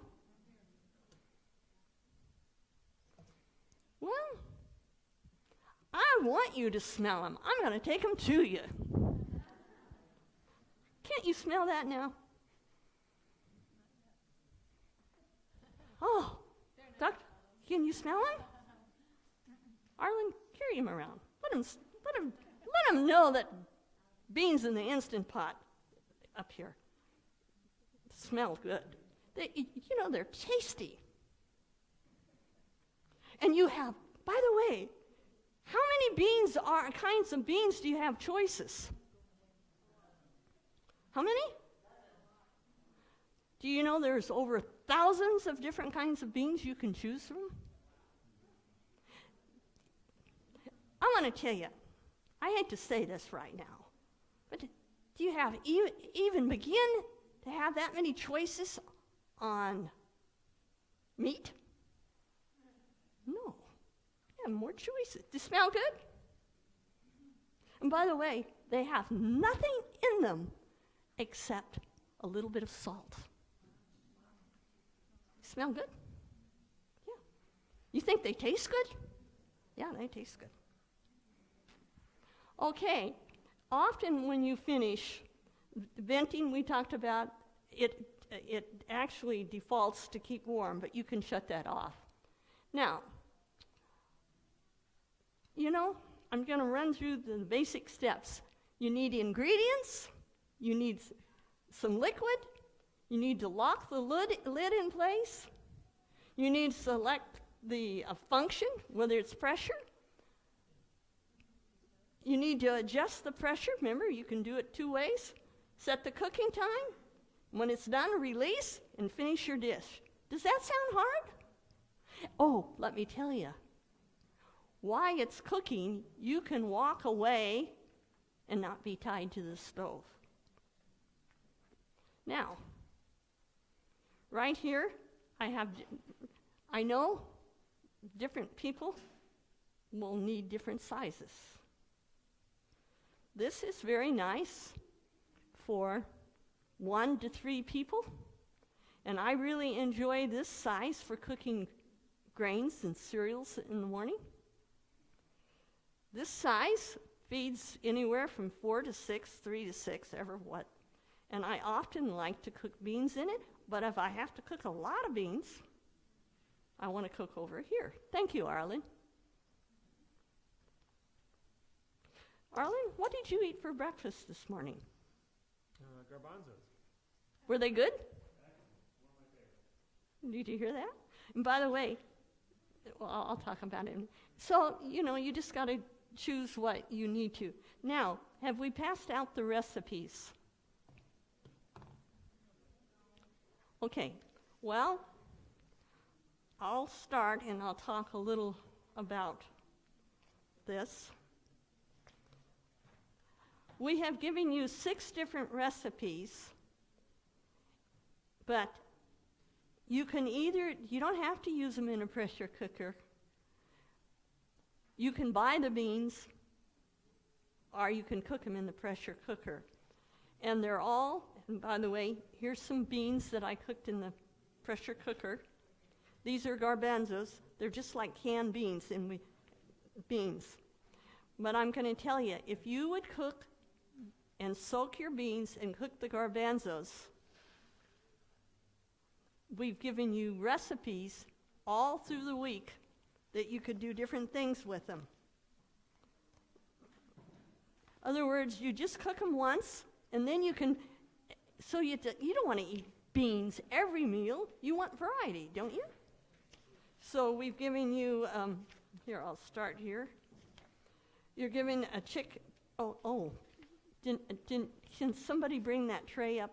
The very first recipe I want to show you, it's chickpea salad sandwich. And here, this I did make this morning, and I want to show you. I don't know how we'll do this so you can really see it. I can't tip it upside down. Well, Arlen, I'm going to let you carry this around. Can you carry this around? Now, here's the chickpea with pita fixed. You would put the chickpea, here's the chickpea, and you'd put it in here, and you got some tomatoes, you got some spinach, you got some cucumbers. Here you have your salad, your carbohydrate and protein, and a little tahini dressing, and for dessert, some little blueberries and little coconut cashew nuggets. See? But you don't want to eat that every day. And may I say something? Normally we serve food at our cooking classes. Because of the situation right now, we didn't think it was wise. Okay, and then next is a chickpea nugget. Uses brown rice and chickpeas. By the way, that's a very good recipe. And then, what about if you have to go to work or you want to go out shopping and you're going to be gone at lunchtime? Make a chickpea salad in a jar. See? These are all the different things you can do. And it's cold now. And you come home and you're cold. You shopped all day. You can make a little chickpea noodle soup instead of chicken noodle soup. Okay? And then we got some more. Now, I'll just go over a little bit more here. If you turn a little further, you'll see we gave you some instructions how to cook lentils in the Instant Pot. And then we also have a chart, this page, that tells you whether you have an Instant Pot, how to cook them soaked or unsoaked, or if you don't have an Instant Pot, how you can cook them. Can I tell you, we've got something exciting coming up here. Where's Rupelin? Now, she's going to give you even more reasons why you want to do this. Can I tell you, do me a favor and try it. You'll enjoy it. And listen, if you don't like one bean, don't cook it. There's one out there that you like, but it may take you a long time if you have to go through 1,000 of them, but you'll sure know them. Thank you so much.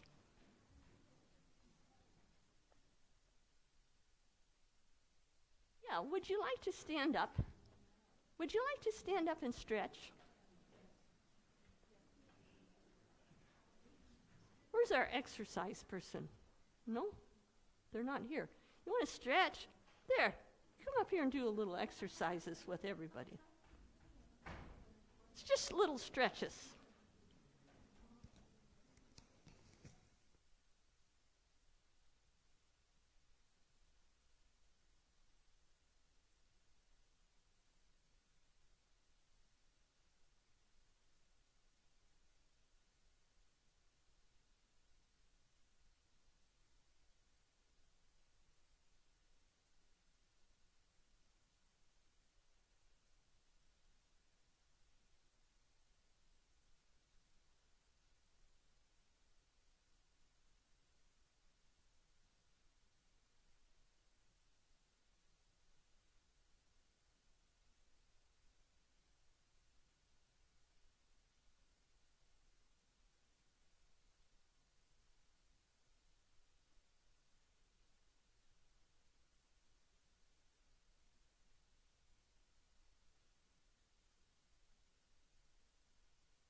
Good evening. I hope you're not too tired to wait for another 20 minutes. I was asked to do a presentation for 20 minutes. We'll do this fast. All right. What do you think is the true nutrition powerhouse? What kind of food? Good. Correct. What do you think is the kind of food that can increase your lifespan for 3 to 4 years? Beans. Right.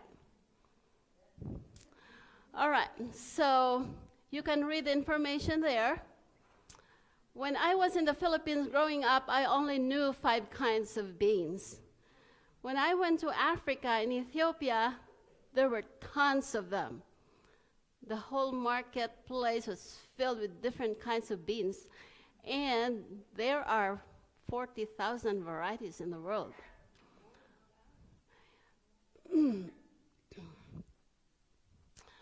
Reasons why we should eat beans every day. Would you like to eat beans every day? Do you have a problem eating beans? Okay. At first, yes, we will have problems. You know that number one problem is, right? Okay. So these are the things, the advantages of eating beans every day. It makes you full. Like, you can eat in the morning a good amount of beans, and you'll be full until this time or until late in the afternoon. And it's rich in protein. Remember that plant foods have the correct formula that we need, correct amount of the vitamins and minerals. We don't have to take supplements if we eat varieties of plant-based foods. If we have beans, we have vegetables, we have salads, and we have grains. You got it. Lower risk of heart disease is because they don't have the fat that's bad for us to plug our arteries with cholesterol. Then the chickpeas are better than cholesterol-lowering drugs like the statins. Who are taking statins here? Statins like atorvastatin or Lipitor, pravastatin. Anyway, I'm not telling you, Dr. Torquato is listening here, I'm not telling you to stop taking your statin and eat chickpeas. The chickpeas are more effective in lowering cholesterol, and they increase longevity, which I said a while ago, it will increase your lifespan 3 to 4 years, and decrease the risk of diabetes because of these things here.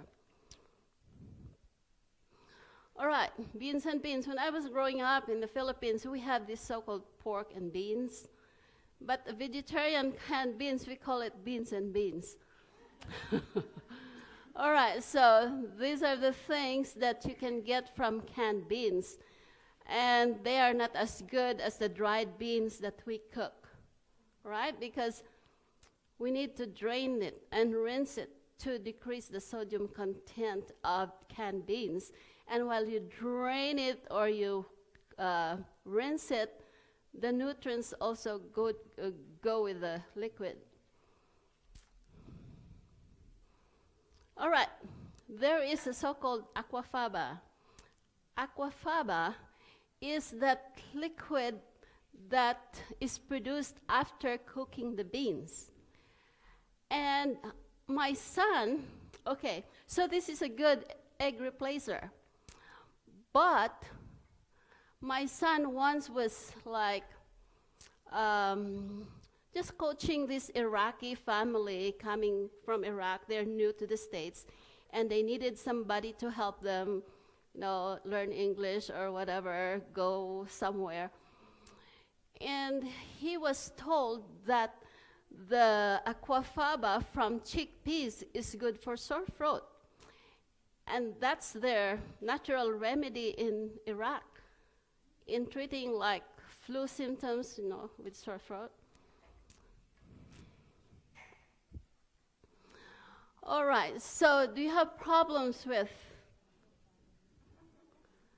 this musical fruit? Okay, so actually it's a good thing if we produce gas. That means the gut is working well, all right? If you don't pass it, you're going to have abdominal pain. You have to have the so-called colic. Now, let's remember that if the gas has a distinct smell, that means we lack water. You can have this flatulence and pass gas without any smell if the gut is clean. That means we need to wash it off by drinking enough water.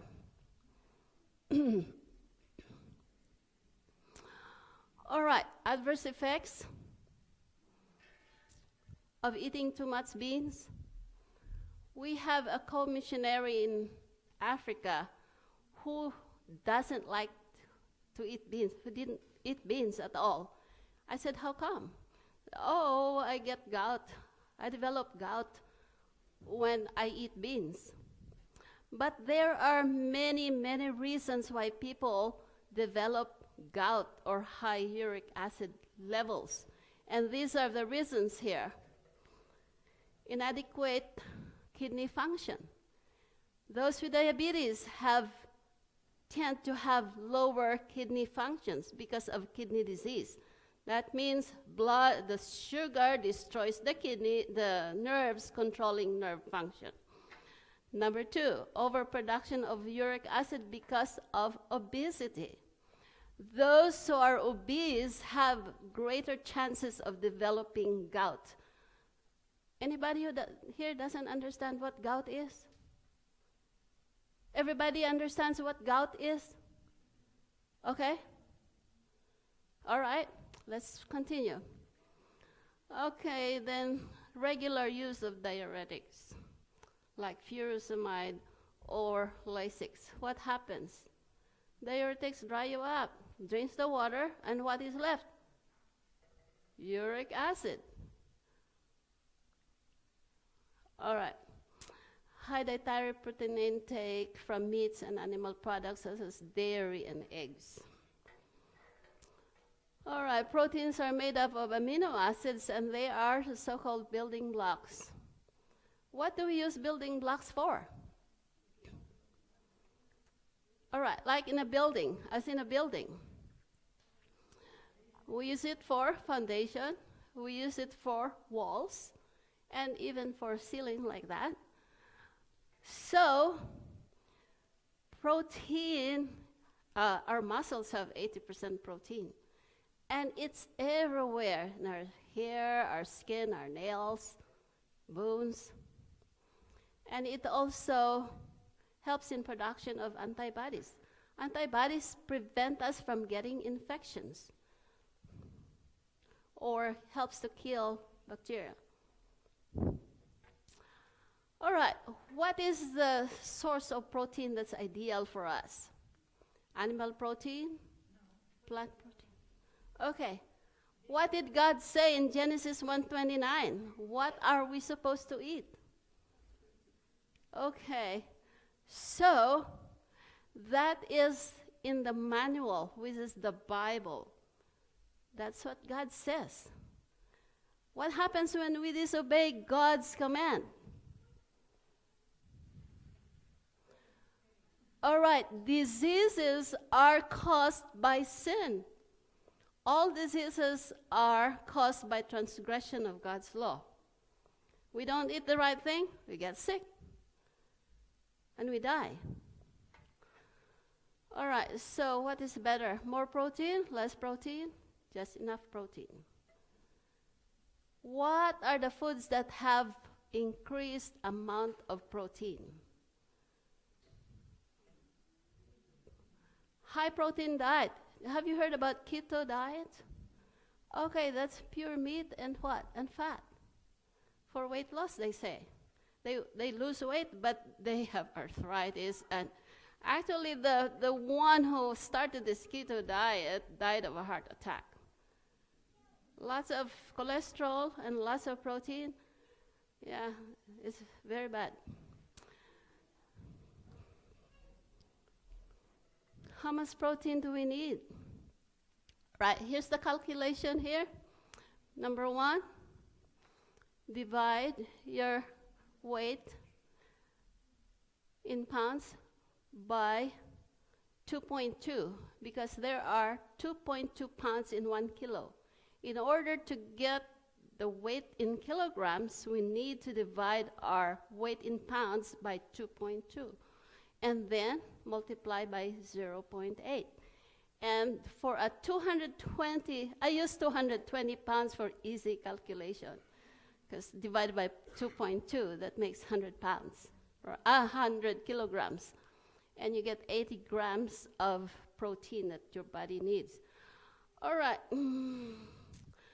Another way is by multiplying it by 4, your weight in pounds, and then divide it by 10. It's not the same as the first. The answer is not the same as in the first method, but they are close.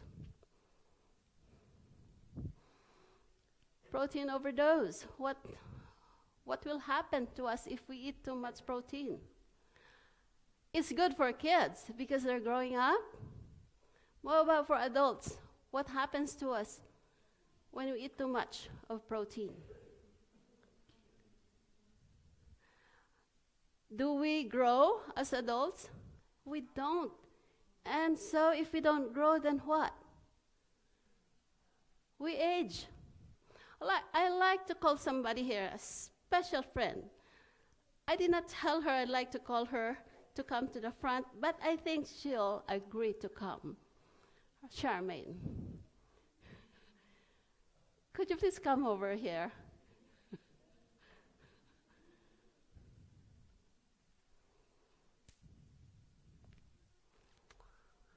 All right.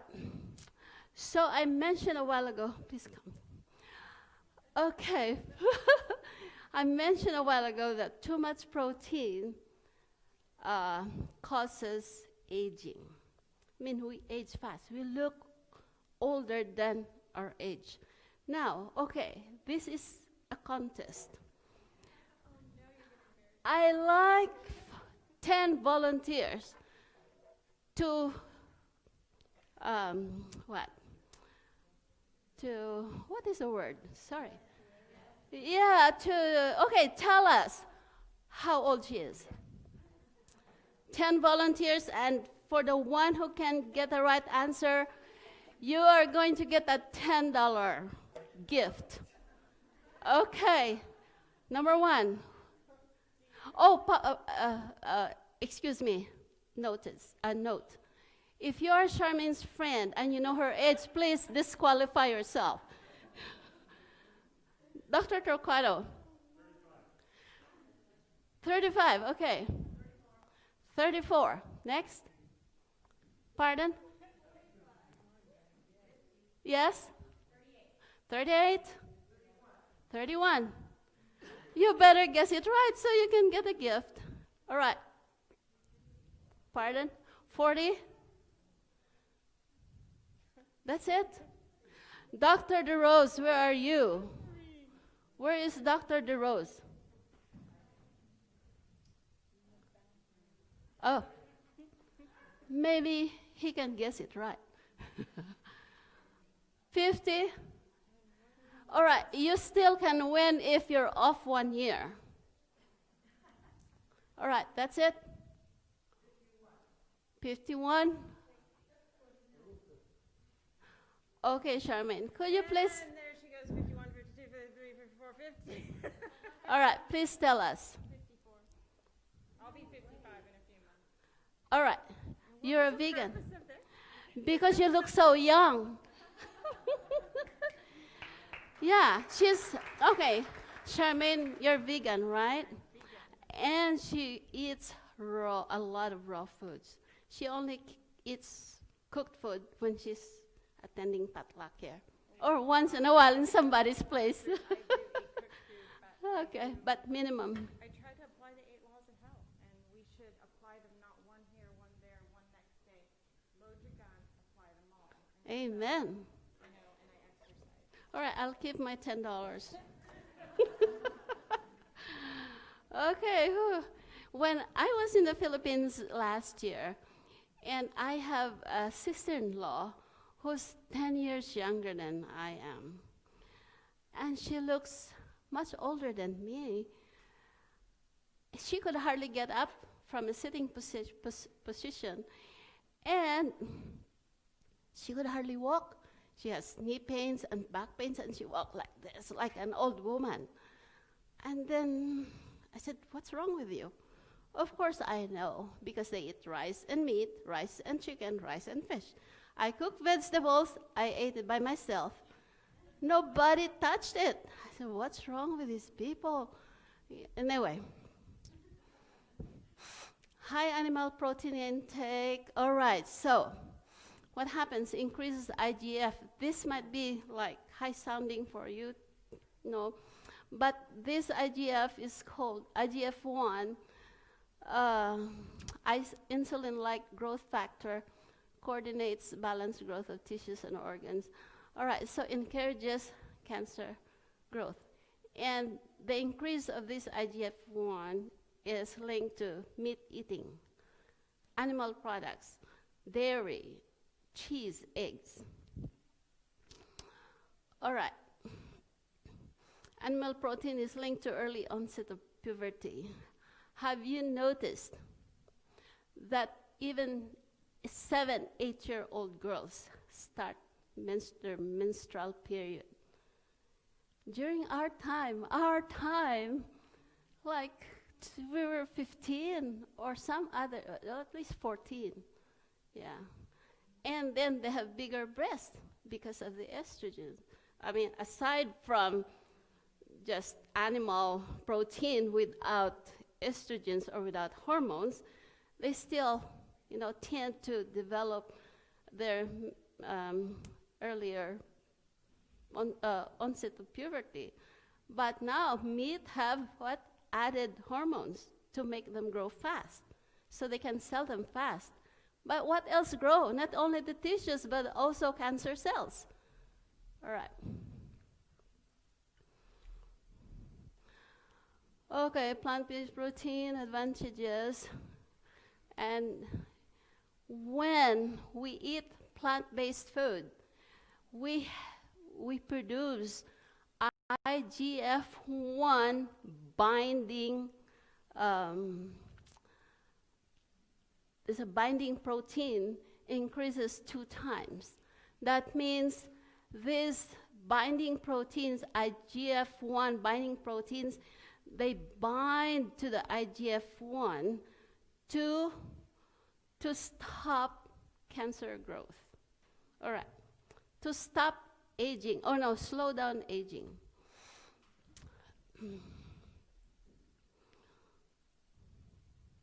All right, I'll give you time to read. All right, let's go to the next slide. 3 factors play a role in longevity and cancer proliferation. Number 1 is TOR. It stands for, forgot, it's hard to remember. All right, TOR refers to a target of rapamycin, but for the human beings, it's called Mtor. Mtor stands for mammalian or mechanistic target of rapamycin. All right, this is associated with live fast and die young. If we have increased Mtor, which comes from animal products, then we live fast, like the children. They grow fast. And then, if we keep on eating those things rich in Mtor, then we die at a younger age. Like 40, 45.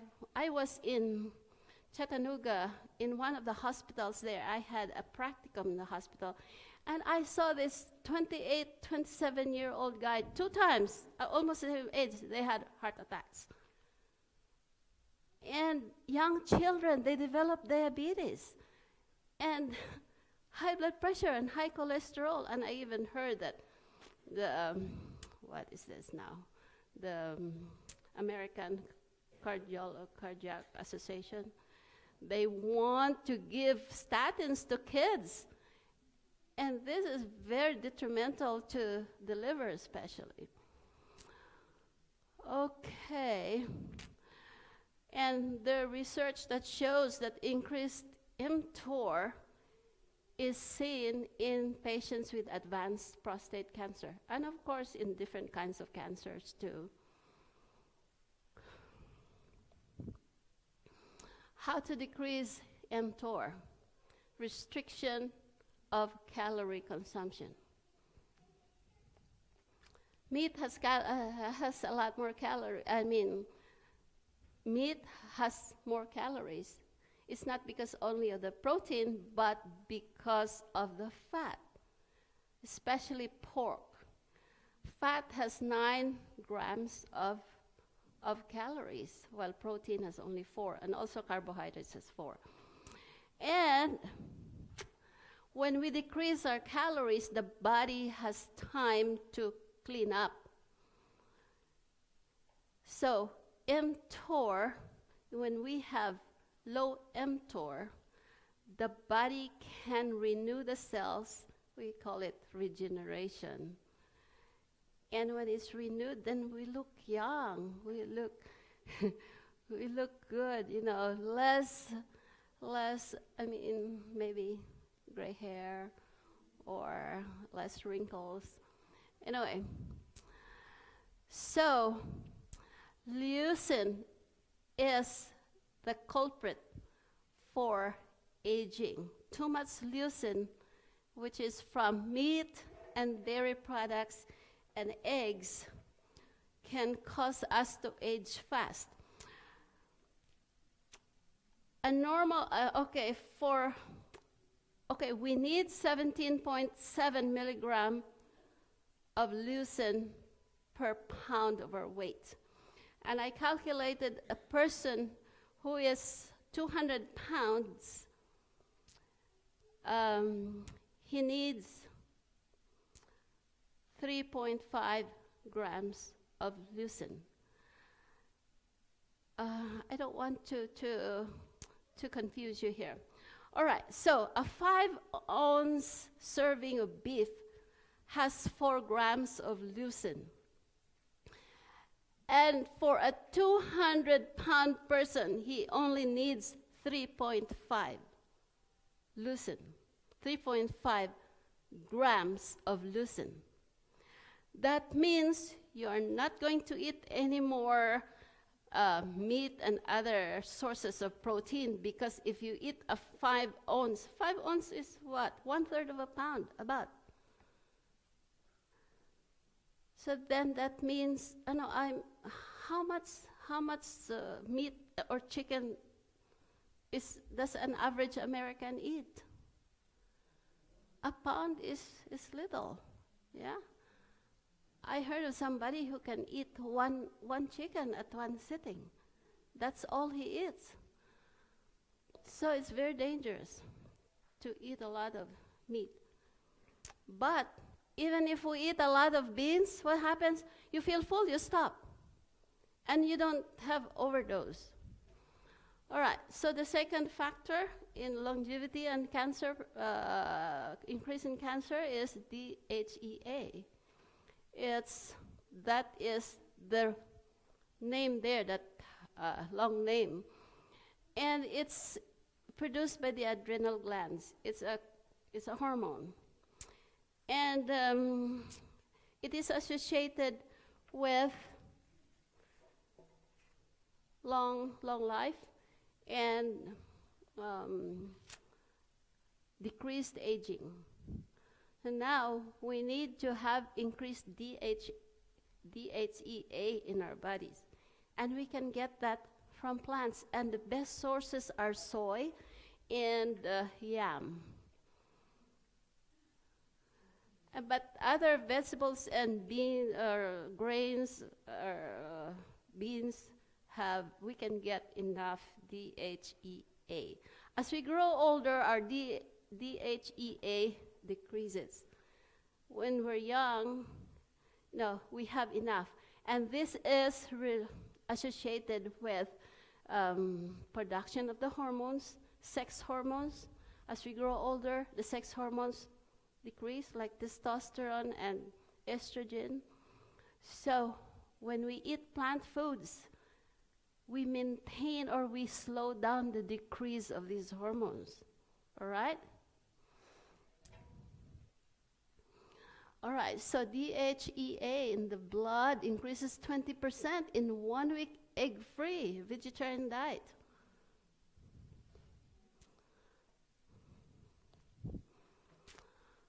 All right, the third one is methionine. Studies show that normal cells grown in vitro without methionine thrive, while cancer cells die. Methionine is rich sources of methionine is meat and chicken and fish and eggs and cheese.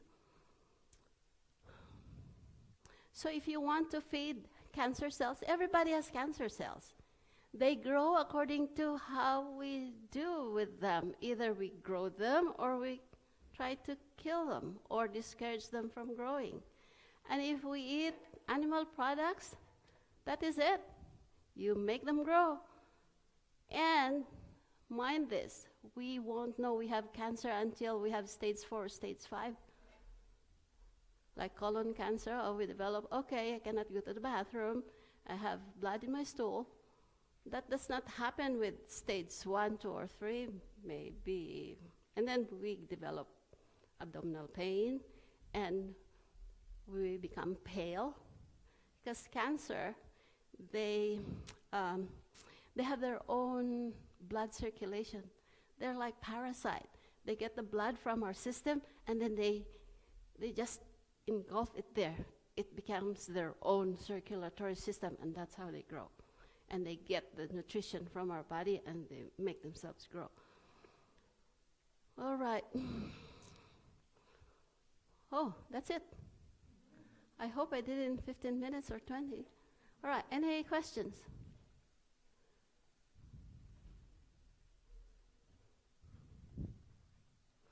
If there are no questions, okay. Thank you so much for your listening ears.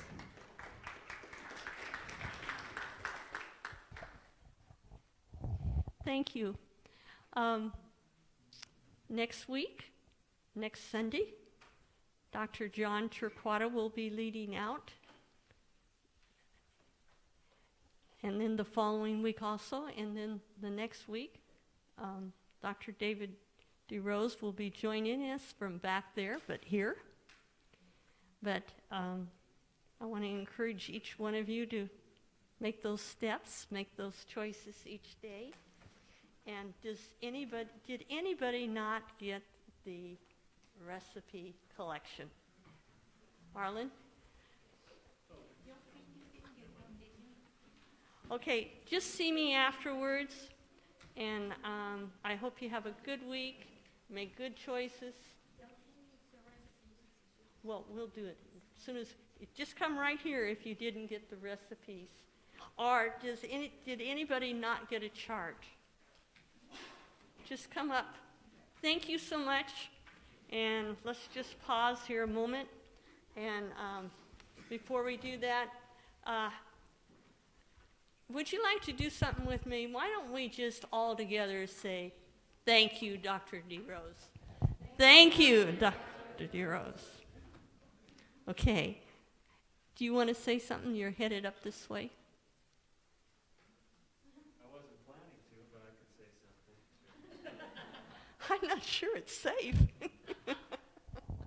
Well, thank you, actually, all for coming out and for your commitment to better health. Some of you have been asking me to sign your books. I'll be out at the resource table out there if you want me to sign anything. If you want someone else to sign your book, that's fine too, okay? Yeah. Okay, you want to say? Sure.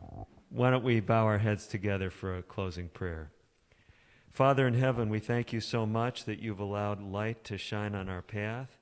You're interested in us being healthy and happy, and we thank you for just not only being willing to show us how to live, but only showing us things that you're committed to help us improve in our lives. We don't have to be afraid to learn things because you don't convict us of a need to change unless you want to help us make those changes. So thank you for that encouragement tonight. Help us this month, the month ahead, to really see improvements in our health that encourage us, that encourage those around us. We ask in Jesus' name, amen.